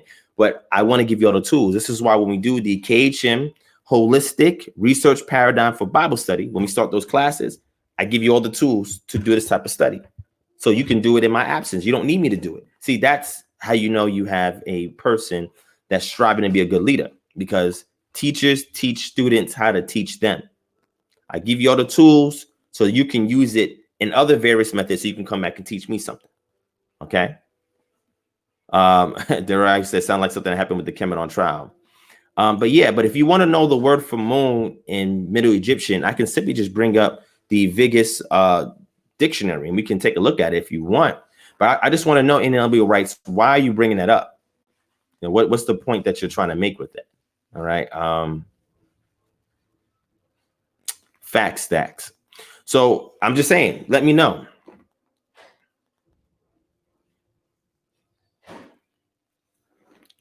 What's that? Shout out to Do It for the Nation. Shout out to Mark Juherd in the building. He said, which one was a Canaanite? Let me bring that passage up first, but I just seen this here. He says, Shalom Ak, I saw a post where you discussed the brother tribes also being scattered across the world of America, not only containing Judah, Benjamin, and Levi. Can you explain? Do It for the Nation. I'm not sure what you mean by that. I'm not sure what you mean by that. Can you elaborate on that a little bit more so I can address that for you? Kenesha is crazy. So Sharon Hammond said, what was the scripture you just used? You talking about Nehemiah chapter 1? I was talking about formulaic prayer, an example of formulaic prayer. Is that what you're referring to? If so, let me know. JD Idris says, Divine, are the Mayans Hamitic? No, the Mayans are not Hamitic. Now I know Watchman reports in them, that's what they put in their documentary, but I wholly disagree with that. I don't subscribe to that. The northern tribes being spread across the world. Yeah, the northern tribes being spread across the world. Northern tribes were also spread in Africa. Matter of fact, my position is the majority of Israelites coming from West Africa to the Americas is from the northern tribes. That's my position, right? There was a percentage that was from Judah and Benjamin, but they were pre-Second Temple. The ones that come there much later comes from the Trans-Saharan routes into West Africa. That's much later. Okay. Yes, there's more than 3 tribes. So there are multiple Israelite tribes. And the one thing that I was explaining, he brings it up with the King Sep discussion. And not just King Sep. Who else did I recently have this discussion with? I said it so many times. Matter of fact, it was in another discussion I had. It was a discussion I had with King Seth, but I didn't put the second part up. But that's available online where I was trying to explain to him. And then also I brought the same understanding. Who was that I was talking to? Somebody else I was talking to. Well, I also shared this with Garfield too when I saw him in person out here. But I explained to them how we're able to see these northern tribes or these lost tribes come into Africa, you know, coming through Egypt into the Sudan, and from the Sudan making their way all the way down to Ethiopia. Right. And then from there all the way to South Africa. And then we have another route that's taking the Sahel region route, which is going right under the desert through the trade routes in what we call the sub-Saharan African area, right, region. OK, and migrating their way west. We see some come down and go from Abyssinia to Congo, and from Congo make their way over to Luango. And those are the ones that flow that way. Then we see the ones that flow the Sahel region route that came down to Sudan, from Sudan to Chad. From Chad, they migrated over into West Africa, on the western coast of Africa. Then you have these Portuguese Jews that also came from the Iberian Peninsula and make their way and settle in Sao Tome, and then along the Senegambian coast, Guinea, and all the way over. You know what I'm saying? All the way down to Angola. You know what I'm saying? So you have multiple flows that are coming into Africa, multiple flows. And then amalgamation of these groups with local groups, and then they being brought into the transatlantic slave trade. And if they weren't amalgamated when they were in Africa, then when they were brought over here, they was amalgamated. All right. A lot of people don't look at the domestic slave trade that took occur in the Americas. That's where most people's origins come from. Not in America, not directly. You only had 500,000 come from West Africa to America. The rest came from the Caribbean, came from Central America, South America, traded all into the Americas before that 1619 landing came. They were being traded before then. And even after that, they came mostly from there. And then certain slave types were sourced. Let me give you a good source for this, right? Let me show you something. And I brought this out before, but I'll share it again. Let me show this to y'all. Right? I want y'all to see this. All right, because we need to understand what happened in transatlantic slave trade. A lot of Israelites don't understand the transatlantic slave trade, right? All right, so let me show you this article. This is called The Origins of African American Culture from Joseph E. Holloway, okay? And let me show you something in here, right? All right, look. This is the Guinea coast. The Wolof is in Gori. The Susu Mandingo, right by Cape Mount. This is called the Grain Coast. The Ivory Coast here is the Akan, where you get the Ashanti and the Fante peoples. If you keep going along the Gold Coast, you got the Fan peoples here, right? And then from here, you have your Slave Coast, your Bight of Bani, the Bight of Biafra is here. That's called the Slave Coast, right? Your Hausa is to the north. Your Yoruba is here. Your Igbo is here, right? This is the Niger Delta. So the Niger starts over here in this region and it ends here, right? Comes from here in Guinea, all right? And it empties out here in the Pelusic area of the Niger Delta.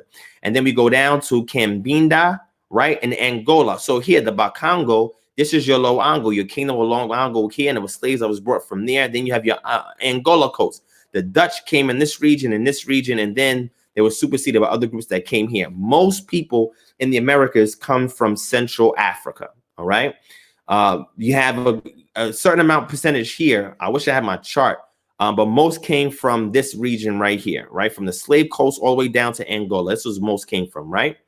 Now, if you go over here, you see here, right? This shows you where most of the slaves came from, right?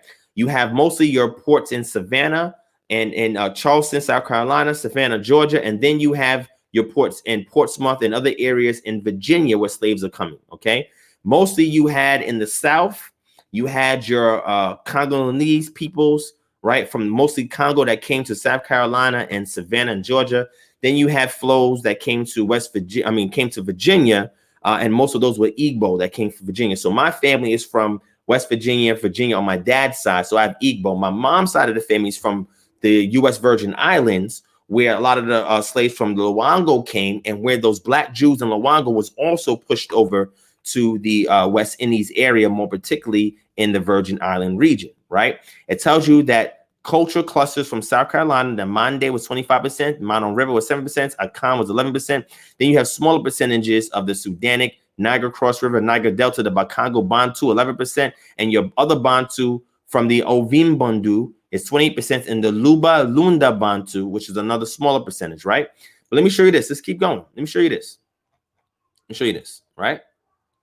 Africans imported into South Carolina, 1706, 24. We see all the numbers go up for a total of 5,081 from 1706 to 1715. If we go up further, we get a little bit more about numbers was imported, 3,692. I'm going to show you why a parallel is made between what we see in the book of Shemot and African Americans. One of the things that was happening was because of the Thutmose dynasty having war or their New Kingdom having war with the Hyksos. When they said, come, let us come together to find out how to deal with these people, you know, the Asiatics that were there, lest they yoke up with our enemies and war against us. Well, the enemies were the Hyksos that they expulsed out. So they went and said, let's deal with them in a particular way. What happened was they were trying to deal with them because they was multiplying so numerous. What you see is the small amount of slaves that came over here to the Americas, how much they expanded was incredible. But I'm going to leave that for speculation, okay? The Senegambia region includes the ethnic groups, the Mandingo, the Malinke, the Bambara, the Wolof, the Fula, plural for Fulani, the Bambara, the Mandingo, right?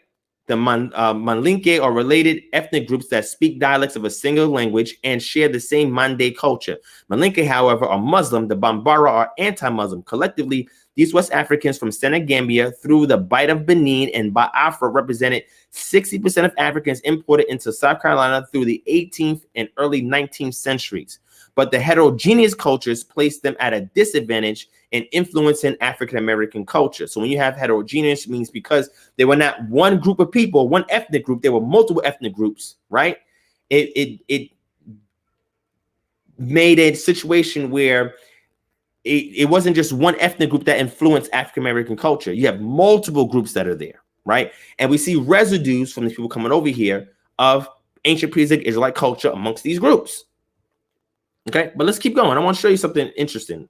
This is not even interesting. I want to show y'all, right? Let's keep going. All right. What I want to show y'all is, where is it at? Where's it at? Here's your wider. All right, this one I want to show you, right here. Let me zoom in. Right. North American slaveholders' occupational preferences in African slaves. This is extremely important to understand. The house servants were typically the Mandingo, the Yoruba, and the Dahomey and Fan and Fanti. The artisans was the Bambara, the Melinke, the Waida, Pawpaw, and Caramanti, or the Asante Fante were the artisans. The rice cultivators were the Temne, the Sherbro, the Mende, the Kisi, the Pepel, the Gordi, the Limba, the Bola, the Balante. The Vai, the Gola, the Basa, and the Grebo. And the field slaves was the Calabar, the Igbo, the Efik, Ibibio, the Kambinda, the Bakango, the Malimbo, the Bambo, the Ndugo, Congo, Balimbe, Bandando, Bambona, Luba, Luango, Umbundu, Umvimbundu, Pembe, Imbangala. So it tells you the culture was the Mande Cross River, Akan, the Mande Akan, Mande, Mano River, Niger Delta, Bantu. A lot of your field slaves come from your Igbo, come from your Luango coast, right? And the ethnic groups there. A lot of your house servants were your Western Nile Delta, Western Nile Delta region of the Bight of Biafra, which is your Yoruba, then the Fan, which is towards the east of them, which is your Fan peoples, and your Mandingos, which from the Senegambia region, were sourced to be house servants. The slave traders knew these things. They knew which slave ethnic groups was good at what. So when you go and you look at these things, you have to study this intricately. And I have tons of books. I put some up on the Patreon to understand that this thing wasn't just some grouping and no. See, when you look at the 12 tribe charts, you got to explain the domestic slave trade, and you got to explain the records we have of slave holders, what we call slave masters, and slave purchasers. They purchase different slaves for different purposes in different regions. You have the low country, the high country areas where different things were grown and cultivated. Then you had some areas where they use them as artisans, as carpenters, as blacksmiths, etc. The ones that could cultivate rice, because the Europeans did not know how to properly cultivate rice, so they went and got the Temne, the Mende, the Bola, the Limba peoples to go and cultivate their rice. The field slaves are ones that were strong and able to do the work, and some of the things that the field slaves were able to do, the house servants weren't able to do, but they were more fit to be domestic slaves than field slaves. You got to understand this stuff. This is important in understanding the slave trade. Okay. So Mark Juherd says, which one of the apostles was the Canaanite? I heard you. I'm gonna get to that. All right. So what I'm simply trying to get y'all to understand is that we have to study the slave trade to be able to do the linkage from Israel to the Americas. Because if I ask you, what's the route that they took from Israel to get to where your ancestors from? Your ancestors from where? Haiti? Okay. Your ancestors from where? Brazil? Okay. Your ancestors from where? Jamaica? All right. Your ancestors from where? They came from New Orleans. Okay. New Orleans was a gumbo pot of different ethnic groups, right? And they were coming through New Orleans before they came directly towards the colonies coast. All right. All right.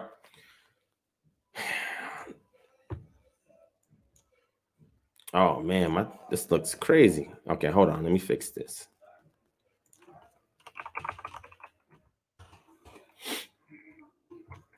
All right, let me do this. Let me get Matthew chapter 10.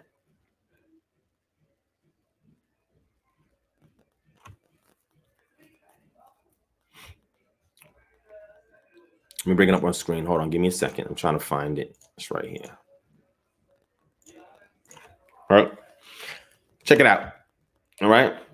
Matthew chapter 10, verse 2. Now the names of the 12 apostles are these. The first, Simon, who is called Peter, and Andrew his brother, James his son of Zebedee, and John his brother, Philip, Bartholomew, Thomas, Matthew the publican, James the son of Alphaeus, and Labius, whose surname was Thaddeus, Simon the Canaanite. Right? Kananaos. That's the Greek. Okay? If you click on the Strongs, what we want to do is go back and look at the Thayer's lexicon, right? It says it's from the Chaldean. It gives you the word Canaan. This is what you get your word Canaan from. Cana. The word Canaan. This is where you get Canaan from, All right. According to the interpretation of Luke 6 and 15, Acts 1 and 13, see also the zealots. So now what people who create these lexicons try to do is try to understand, is there a modern connotation to the word Canaanite in this context? If he was surnamed that, or his name was the Canaanite, did it mean he was a maritime trader? Because the Canaanites were believed to be maritime traders, and a lot of those actions given to the Phoenicians in modern day Lebanon. Or the Canaanites were also believed to be zealots, or they just have to do with his heritage being natively a Canaanite. See, there's no definitive word on this. If you read multiple articles from academia, there's no definitive word on this.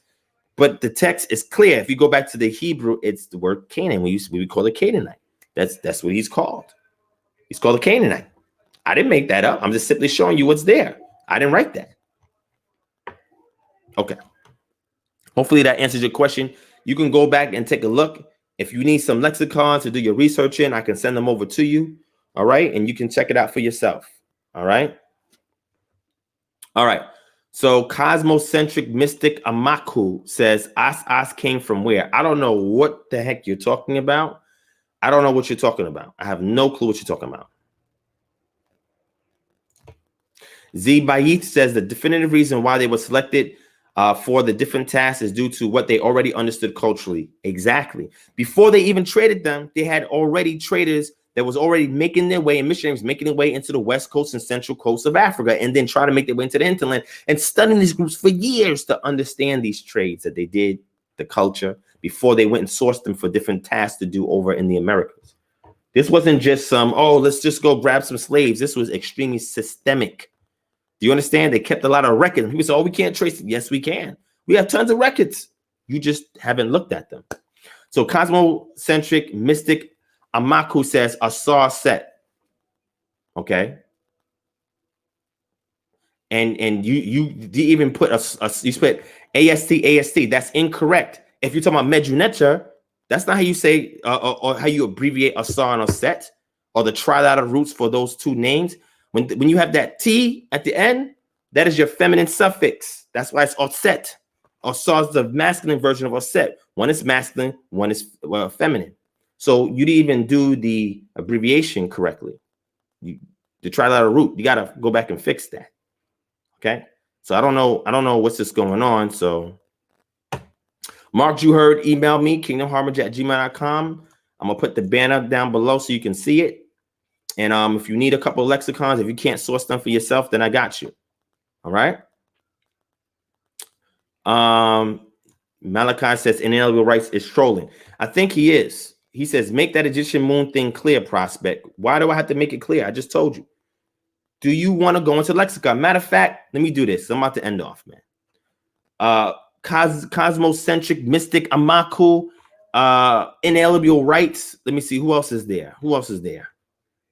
King David, the Lucid Fire. You can join in too. Shout out to Anita Williams in the building. Thank you for joining in. I appreciate it. Shout out to my brother, the Spirit of Truth, and Otis Miller. He says, what book is this? I showed you what the article is. If you want it, let me know and I'll send it over to you. Just email me, my brother. I got you. All right. I'm gonna go ahead and put the link in here. Let me stop talking. I'm done for now. Okay, I'm done for now. I'm gonna put the link in the chat. I only want the people I name to speak. Okay, everybody else, wait till we do our Freestyle Friday. I'm throw this in a link. All right, so inalienable rights. Let's come in here and talk about the Mejunecha. Let's go into the Egyptian dictionary and let's look up that word together. But I need you to come on the screen, show your face on the camera, and I need you to do a screen share to make sure that you have the same material that I do so we can come to the same conclusion. If you don't have it, I'll email it to you. And if you don't know how to peruse through it, I'll show you how to do it. All right. Number two, okay, whoever this person is, cosmocentric, mystic, Amaku. Yeah, so let's get into this. Go ahead. The link is there for you to join in. All right. So you join in, inalienable rights join in. The link is there. All right. Go in. Pseudo charlatan says, how old are you saying the Hebrew are? I don't know who that's geared towards. Who you asking that question to? Gathering the Israelite Nation Netherlands. He said, is the book on Patreon? The one that I just showed? No, that's not on Patreon, but I'll throw it up there after we're done for you. All right. So look. I'm letting people come on here who have questions. All right. So inalienable rights, you have the link. Click on it. Join in. Okay. Cosmocentric mystic Amaku, you have the link. join in. The link is there. Okay. You're welcome to join in. All right.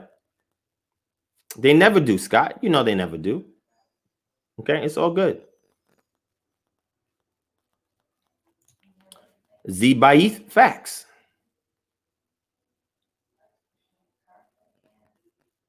Yes, I do, because a brother put me onto that source, Yahoo. So I do have that. Because there's a lot of our people that was taken to the Netherlands. You got to understand the Dutch trade. I got books on this that goes into it. It's really good. All right. Shout out to LE. What's going on, my brother? The OG Vernon Mickey. What's going on? Yo, I just put the link in the chat. So inalienable rights. Click on the link. Get up in here. And cosmocentric mystic Amaku. Get up in here. Let's go. Go. I got books on a lot of that goes into it. It's really good. Your thing is Dutch trade. Tripping for a second. LE, what's going on, my brother? I hear echo on your end. Vernon Mickey, what's going on? Yo, I just mute your YouTube. All right, there you go. Can you hear me? Inalienable rights. Click on the link. Get up in here. You gotta mute your YouTube. Centric mystic Amaku. Get up in here. Let's go. All right. I had you on my phone, and I had you. So okay. I'm in. Long story. What's going on, my brother? Peace, brother. Peace. I just tuned in about 20 minutes ago on the tail end of you saying the SAR set came from somewhere else based on the lexicon. What did you say? I didn't quite say that. I never said that. Maybe I misunderstood. Oh, okay. Yeah, so I never said that. It's all good. Yeah, I think you misunderstood that because I'm well versed in what's called Egyptology because I've actually been to conferences with people who are scholars in that field. You know, the American Research Center in Egypt. Have you heard of that organization? I'm a member of that organization. I've been to 3 of their conferences and I collect data from those conferences and bring it back to our community to analyze. So I'm well versed on where our SAR set comes from. And I even know which regions developed them because we had different, cosmogony stories in various regions, right? You have your Heliopolis version, your Hermopolis version, you have your Memphite theological position, and then you have those towards the north, right? And it was different periods of time where different ones latch hold depending upon what was going on in ancient Kemet at that time. And then you have various intermediate periods as well, where the upheaval of various local deities were being done by the locals that lived in those regions because they did not respect the national deity because they felt that they were not being best represented because they had their local deities, right? So I have papers on that if you want to read it. But my question is, they played. Yeah. So my question is, your concern was just Osano set, correct? That was your concern? I mean, that's what I thought I heard you said. According to the etymology of the words, I can prove they came from somewhere else. I think that's what you said. No, I never said that because I never even brought up Osaro set. I never even brought them up until I saw you post it there in the chat. So I'm not sure where that came from. That wasn't me. I misheard. I misunderstood what you said. That's all. No, it's okay. Now somebody did bring up a deity called La that was in ancient Kemet, and that was brought over there from the Amu that migrated there. So somebody brought that up, and they asked me, what is the word for moon in Middle Egyptian? Because most of the literature that we have, because the Renaissance period for ancient Egypt was the Middle Kingdom. So when you get to the New Kingdom, they're using Middle Kingdom language to write literature, right? And then you also have their local dialect, the New Kingdom dialect that was mostly reserved for stele and other administrative texts that we have. But the literature that we see written comes from Middle Kingdom. Matter of fact, most of the coffin texts that you see emerge are actually inscribed from Middle Egyptian, from people that are even dying in the New Kingdom, even perseveres into the Late Kingdom. Right. That's the classical language that correct. Even Egyptology now is based on. Yeah, because the New Kingdom language is a little bit too complex with all of the addition of the words. Yeah. Fact. So yeah, there was nobody misrepresenting Kemet. I always make sure I put things in its objective position when I present them. Okay. There's no need for me to be biased towards Kemet because I study the culture. I appreciate the culture. I don't identify with the culture, but that doesn't mean that I can't have an appreciation for it and I can't study it and share it objectively, right? So I just don't like romanticism and sensationalism in my culture or other cultures. I just don't like that. So I like to keep things grounded by bringing out facts that people have to address when they're involved in romanticism of various cultures, even my own. Okay, fair enough. Yeah. So I appreciate you, my brother. Thank you for joining. How'd you get here? I'm surprised you're even here. How'd you get here? I mean, I checked you out on Sinetta before, and then you came up in my feed, so I just started checking you out. And then you recommend some good books, so I always like to check people out when they recommend good books. When they reference good books, I pick them up. Like you recommended the other day, the book referencing the lives of the temple builders. Yeah, Deir al-Medina. Mm-hmm. Yeah, so I just copped that. Oh yeah, that's a great book. Actually, they also have pyramid workers. So your pyramids started to cease before the new kingdom came, right? So a lot of your final pyramids are along the what's called the Yosef Bar Canal, right? Mm-hmm. And that canal was actually established by the Middle Kingdom Nasuts during that time period as a way to branch off the over inundation of the Nile, right? So you had your Fayum basin that was there, that the water that they various canal systems were taking the water from the Nile and they were pushing it over into the Fayum basin, right? And then you had various little pyramids that was created in the Middle Kingdom during that time period. But then it was a shift from there to the relocation of where, you know, the seat of power was at in the new kingdom. Because you remember, even Ramses II relocated towards the Nile Delta in the north, right? Mm. So that's where we have Pi Ramses is at, because that's where he's situated. So he removed himself from that region to situate himself there because the new kingdom established themselves there. We even have the Thutmosid called naval base, or the Pharaonic naval base, that's actually there in the Nile Delta region. And the reason why they headquarters is because they built grain silos to feed them. So when the troops came from the south to the north, they made a stop there, loaded up on grains, and then sailed from there to go war along the Mediterranean coast. Right. So they had different strategies. I have a book on ancient Egyptian military strategies if people want to study that. And then you understand why certain things show up the way they did. And they also had a very intricate relationship were what we call today as Greeks. They weren't known as Greeks during that period of time because that term didn't exist in the early New Kingdom. But they were different groups like the Macedonians, the Athenians, etc. during the Aegean Sea islands and in that civilization. You know what I'm saying? So there's tons of good books that I have on just the common culture as opposed to what we get from the elites. Common culture was a little bit different.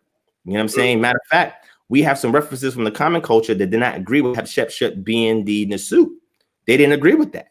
Matter of fact, we have graffiti on one of the walls for where these temple or tomb builders were at, where it showed her getting smashed. You know what I'm saying? Well, like, yeah, her thing, you know, she was a very controversial figure anyway. That's why she went about doing what she did, because she was trying to take it from her brother. Correct. So, and you know, the new science says that she died from a skin cream that was cancerous.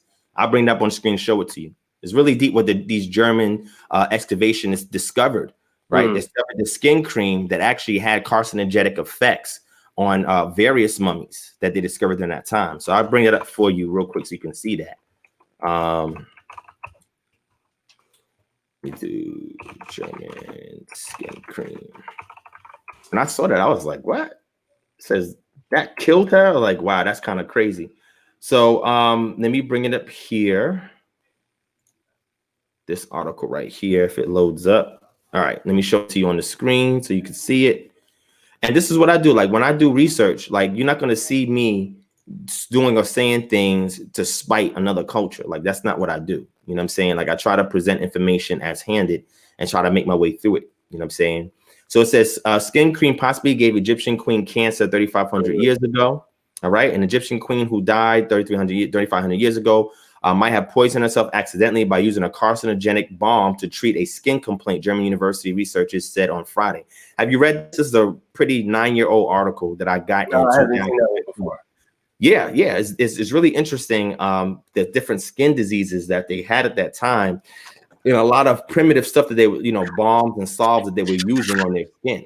They actually found some of the ointment still in the container that was where her tomb was at. You know what I'm saying? Very fascinating stuff. They actually have an entire medical journal just on Egyptology, where they talk about various things they discovered in the medical realm in regards to Egyptology. I don't know if you subscribe to that publication, but I got it through ARCE and one of the professors that teach at St. John's University, if I'm not mistaken. But But there's a lot of good data out there that I want our community to take a look at and to examine. And what I try to do is bring these things to the forefront so it can be dealt with. And one of the main reasons why I study it so that I can be centered, right? So I don't have to be biased either way. I can just tell it how it is, accept it for what it is, and just move forward. You know what I'm saying? You appreciate other people's culture and decisions to engage in that culture. That's fine, you know, and I stand on my ground to why I align with the culture that I align with, right? But I have to do intense studying before I speak on something, right? I have to be able to demonstrate that I have some kind of understanding or mechanical knowledge of the subject matter before I can even dialogue about it. So anytime any of my brothers who are, you know, Kemetic come in here, I say, okay, let's talk. You know, you just want to talk Kemet, we could just talk Kemet. You won't hear nothing else come out my mouth but about Kemet, and we can go back and forth. You know what I'm saying? Now, that's not the central focus of this channel. However, I just want people to see that this is how we need to build as a community. Even with the plethora of different differences that we have, we can still have a solid build and be able to speak like brothers for the benefit of the audience that's watching. You know what I'm saying? But just shoot me an email. I'll send you tons of ebooks, PDFs, and articles that I've amassed. You can go read through and peruse through them. And if you have any yourself, send them to my way and I'll take a look at them. And you're welcome anytime if you want to come and have a discussion, my brother. All right, brother. All right, King. All right, peace. Peace. All right, so I'm still waiting for inalienable rights. Where is he at? Let me put it on here. You see, that's how you squash a misunderstanding respectfully. See how easy that was? People, you ain't got to go into ad hominems and name calling and just talk. That's it. Just talk. All right. So the link is there. The link is there. I guess pseudo charlatans. I think that's Bo. So he's out of here. So let me see. Yes, Malachi. They also did skin bleaching as well. They also did that as well. I brought that out in 2017. Oh, I appreciate that, my brother Malachi. I appreciate that. Thank you so much. I don't think so, but I'm aspiring to be, you know, as good as I can be for the community. You know what I'm saying? Shout out to my brother New Black World Order in the building. What's going on? What's going on? All right. Clarence, some of them do. I mean, I touch foot at these conferences. I don't see none of these guys there. Where they at? They talk Kemet all the time, but y'all not in the field. You know what I'm saying? Like, where y'all in the field? You know what I'm saying? That's like a rapper that's talking about guns and drugs and all of that. And then you go back to his hood and it's like, you talking about so-and-so? No, that Negro was up in his crib all the time. What do you mean he's talking about guns and drugs? What? They not out in the field. So it's good to talk what you see through your window, like Nas said, right? But it's another thing to be in the field. You know what I'm saying? It's a different ballgame, right? It's like a profession. When you go to college, university, and you learn all that book knowledge, but then when you go into a field, it's a totally different game, totally different ball game.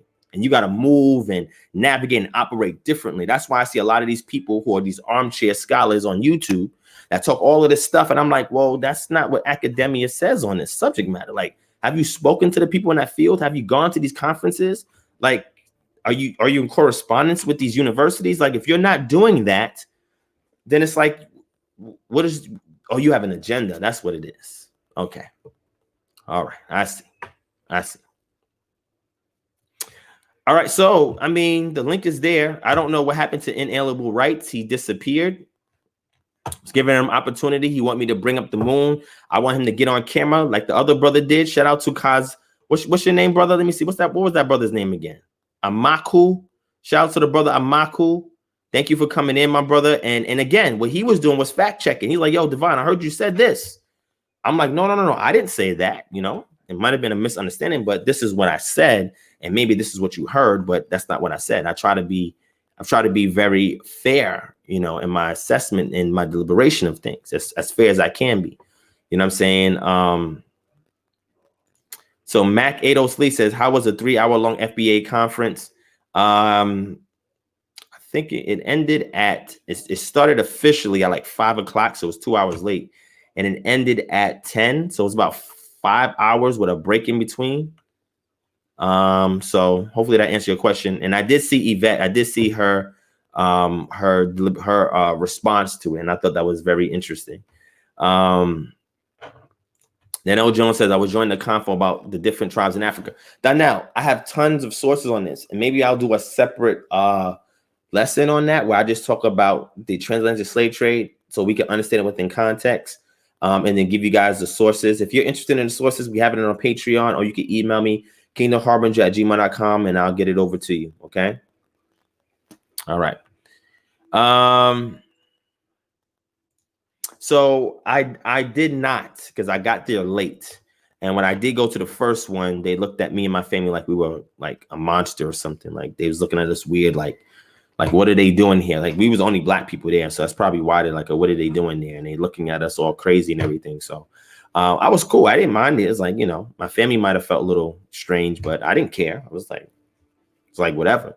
You know what I'm saying? I wanted to have a build there, but it didn't happen. Right. And I said at the beginning of the show, but I'm going to try to do a follow-up with these groups in the future to have more dialogue with them, you know, see if I could get one of them to come on here and have a discussion with us. Not just me, because I'm going to open up the panel for y'all to go in. You know what I'm saying? So that's what's up. Red Jazz Flow said, what is the name of the archaeology magazine you mentioned last week? This is it right here.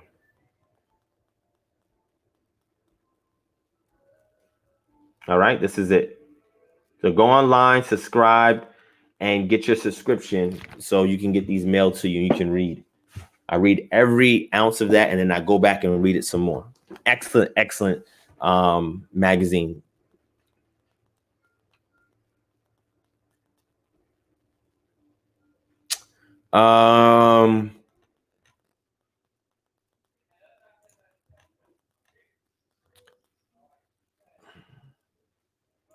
So H says, is it possible that an Israelite could have risen in the ranks to become a pharaoh? An Israelite? I don't think so, because if that was the case, I think that would have been captured somewhere in the history of Israelites, even from extra-biblical sources. I mean, the closest thing we have is like something from like Josephus, but he was exaggerating a lot. But no, now an Asiatic, that's different, right? But an Israelite, I don't believe so. I'd have to actually see a case for it. Somebody had to actually show me a case for it. Remember I told y'all about ethnic markers. This is how you can tell if an individual was an Israelite or not, through ethnic markers. All right.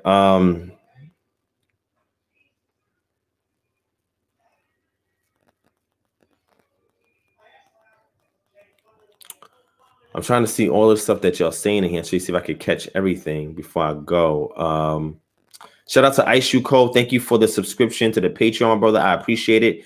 I'm going to throw that article up that I showed you on slavery on the Patreon. And the Patreon also has books about slavery as well. You can go and check out, and tons of other books on there, articles on there, website suggestions. You can go look at resources for yourself, etc. You know, we like I said, that's a 24/7, 365 after party. It goes down on the Patreon, and you can access that at any time. You don't have to wait for me to go live to access what we got on there. All right.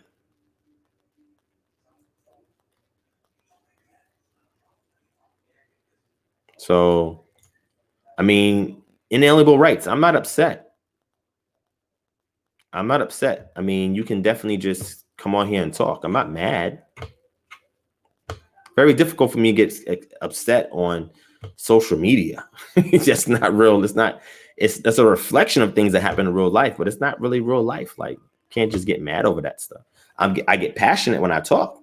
So don't misconstrue my passion for anger. I'm not angry. I'm not angry. I'm just saying I'm trying to get you to come on here because you were saying something, and you wanted me to break down Moon. I'm trying to understand where you're getting at. Like, why do you want to know what Moon is? Okay, so you know what I'll do? I'll do just for you.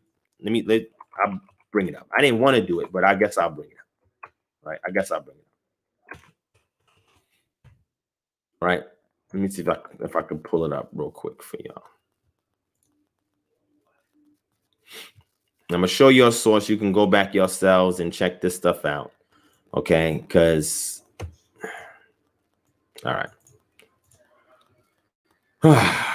This is called the Mark Vigas Egyptian Dictionary. I'm about to show y'all. This is one of the go-to dictionaries that I use. I have a couple others, but I use this one a lot. But I'm gonna bring it up for you here. And what I want inalienable rights to do if he's here. I don't know. Do you know how to use an Egyptian dictionary? It's almost like a lexicon. Do you know how to use it? The word for moon, like if I showed it to you, would you be able to tell me what it says?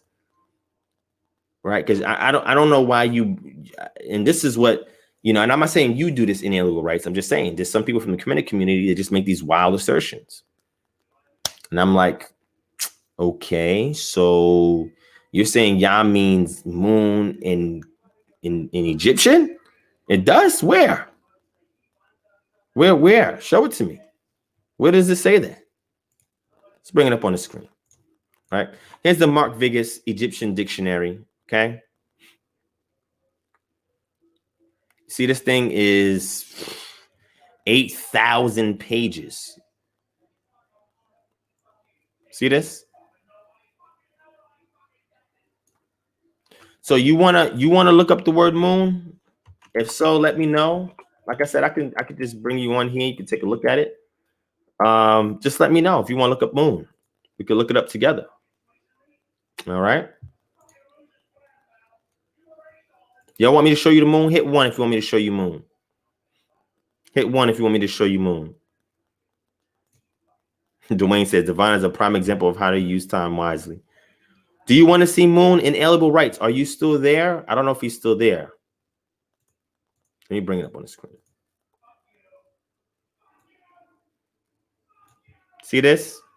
This is your word for moon. Does this say Yah? Let me know if this says Yah. Let me know if that says Yah. That's one of your words for moon right there. Let me know if that says, oh, like, let me zoom in because I think it might be small for y'all. Here's the word for moon.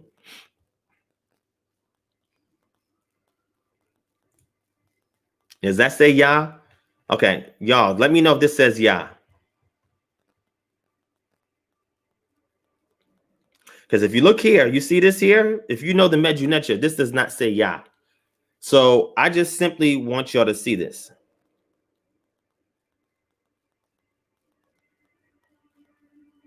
Incest sounds, you're right. I do remember that. However, we're looking here in an Egyptian dictionary. Now I got tons of other ones if you want to see. This is directed towards inalienable rights. I'm asking them, does this say Yah?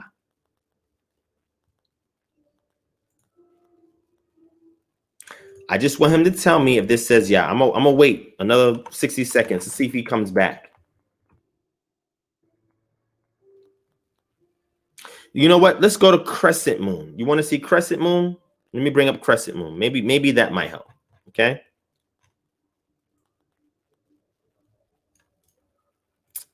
I gotta zoom out so I can see. See the page name at the bottom? Crazy. Let's go to crescent moon. Here's crescent moon right here. Does that say, oh, let me zoom in. Let me zoom in. Does this say Yah? Let me know if this says Yah. Let me know. Or let's see if it has any cognates with Semitic. If this is a cognate of the Semitic word Yah. Let me know. It's up on the screen. Let me know.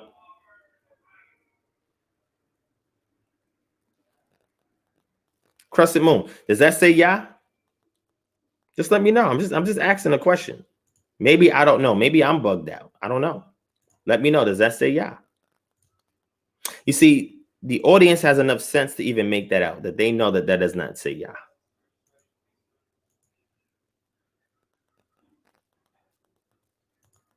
If you want me to keep going, I can show you the different phases of the moon here as well.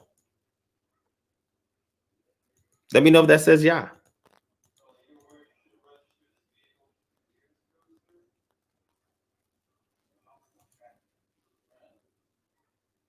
Does that say Yah? Where is he at? I don't know where he went. If you want to go to other phases of the moon, we can go and do that too. Just let me know if that says Yah.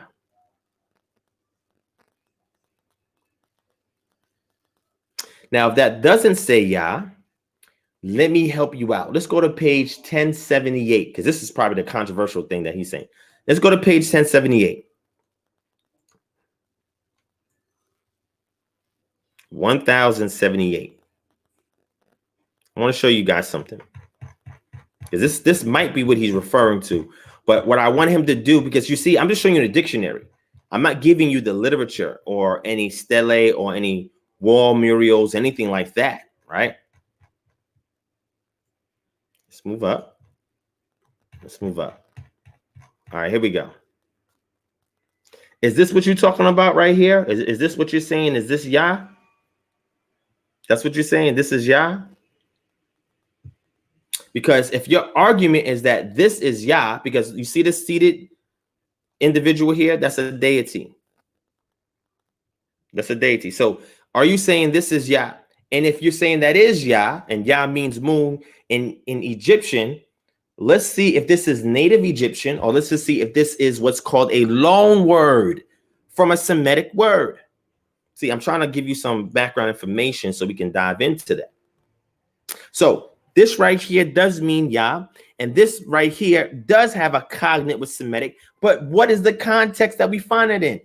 Let me know if you want me to bring up the primaries. I'm waiting for inalienable rights, so we bring up the primaries. I showed you the Egyptian words for Yah. Now I'm showing you the loan word, the Semitic loan word for Yah in Egyptian literature. If you want to go to the primaries, let me know, and we go to the primaries, and we can check it out together. All right. I don't know where he's at. I'm trying to find him. Where is he at? He's saying Yah means. So do you know how to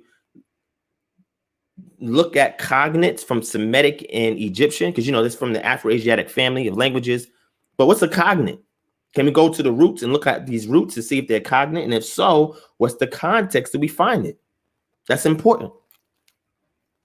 So whenever he's ready, let me know.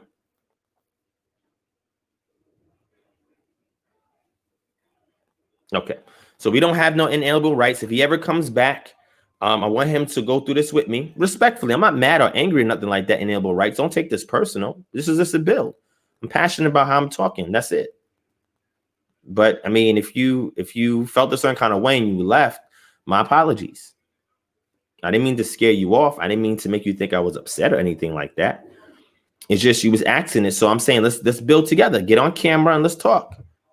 That's it. I just, you know, because I don't want you to think that I'm just giving you my opinion. That's why I show you things that are concrete. I didn't write this. I didn't put this together. So if you're not here, then that's fine. So next time, inalienable rights, next time y'all see him, let's have the discussion. Inalienable rights. If you want any of the sources that I use, I will send them to you so we can go through it together. So we can come to common ground and we can build and understand. It's not just, I'm not just here just spewing this off because I want to show that I know more than anybody else. Trust me, I have a lot to learn. However, that which I do know, I'm going to show people how I came to that conclusion by showing them the sources and the methodology. That's all. So since he's not here, I'm going to stop this. I'm going to end this in a few more minutes. I don't want it to go too long, right? Because we're about to hit the 2-hour mark, but he left. So, okay. Because, you know, sometimes you have, you know, people from the Kemetic community say, oh, Yah's a moon god. And just going in. And I'm like, Yah's a moon god. Yeah, because you know what they did? They went online, they typed up Yah, started going through Wikipedia. Oh, Wikipedia says this. And I said, where's the primary for that? Show me the primary for that. Where's that at? Show me what the primary is.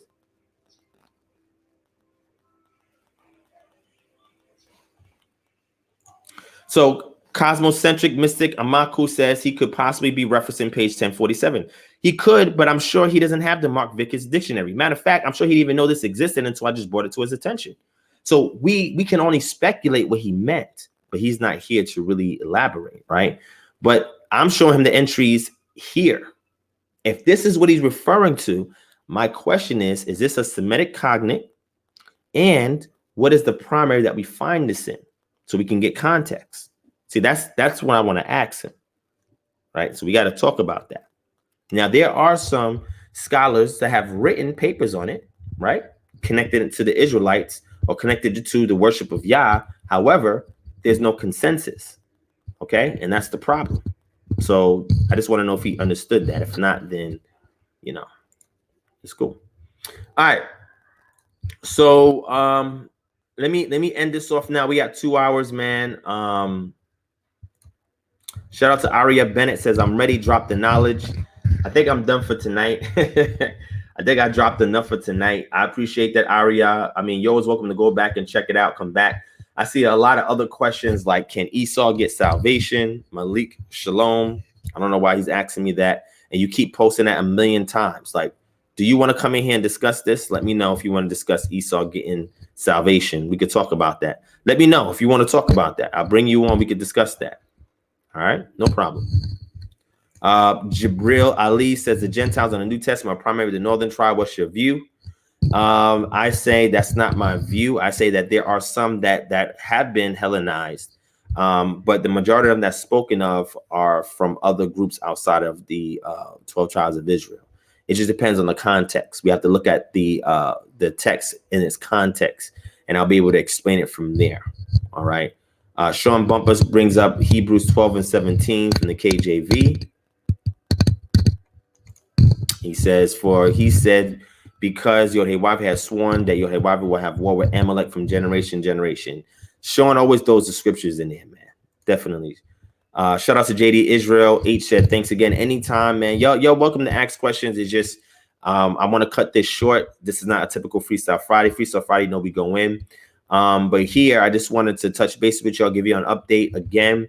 To anybody that's out there that is interested in coming to the event.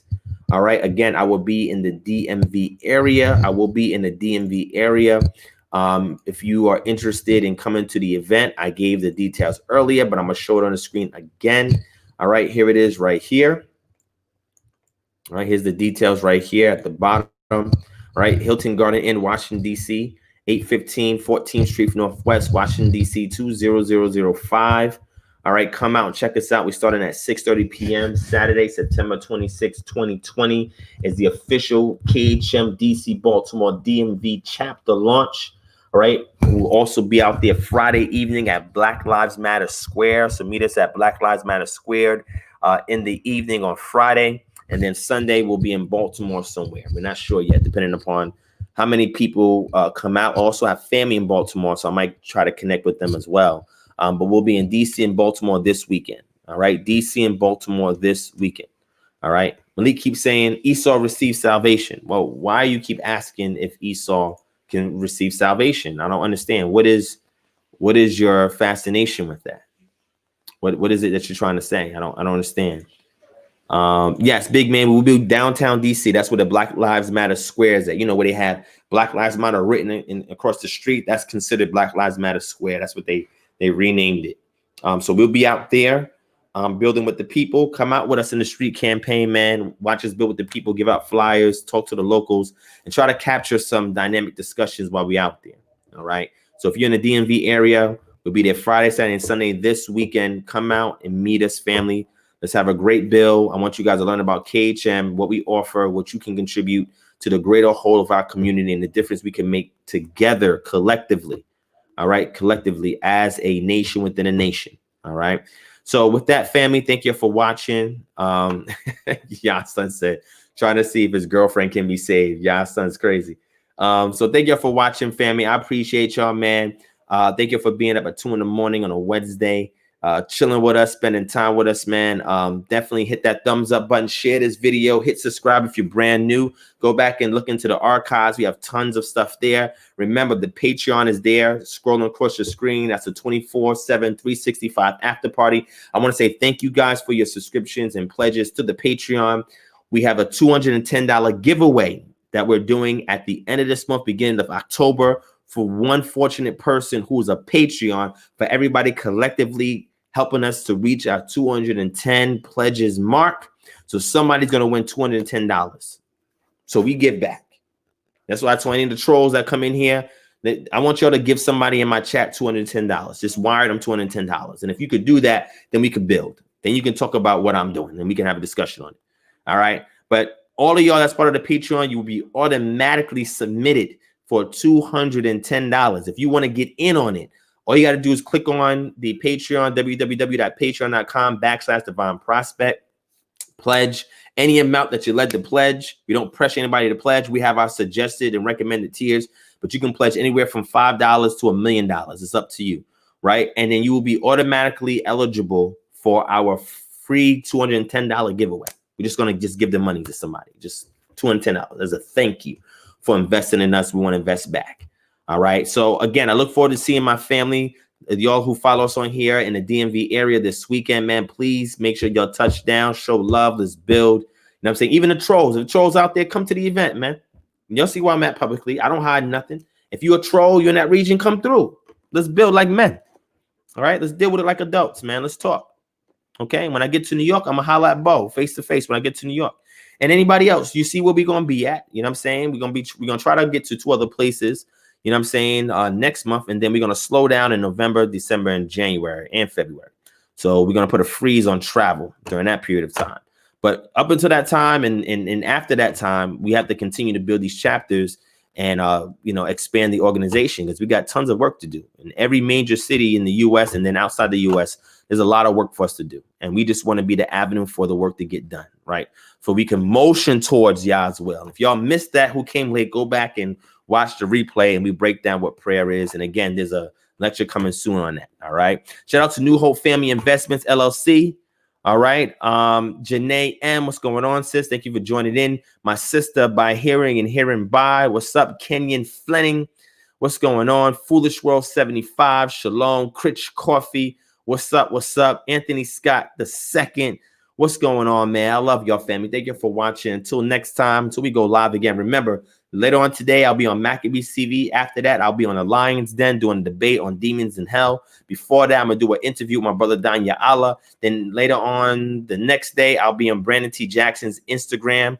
Me and him is going to be doing a build on his Instagram. So make sure you follow me on @KingdomMoments, @KingdomMoments, all one word, on Instagram. Make sure you follow me on Instagram so that way you guys can check out the build me and Brandon's going to have tomorrow afternoon around 3 p.m. I believe. Excuse me, Thursday around 3 to 4. And then my discussion with Danya Allah is later on today at 3 p.m. And then the build I'm having with JJ 7000 and them is in the evening. All right. So we're going to be very active today and tomorrow. And then Friday too, before I even head out.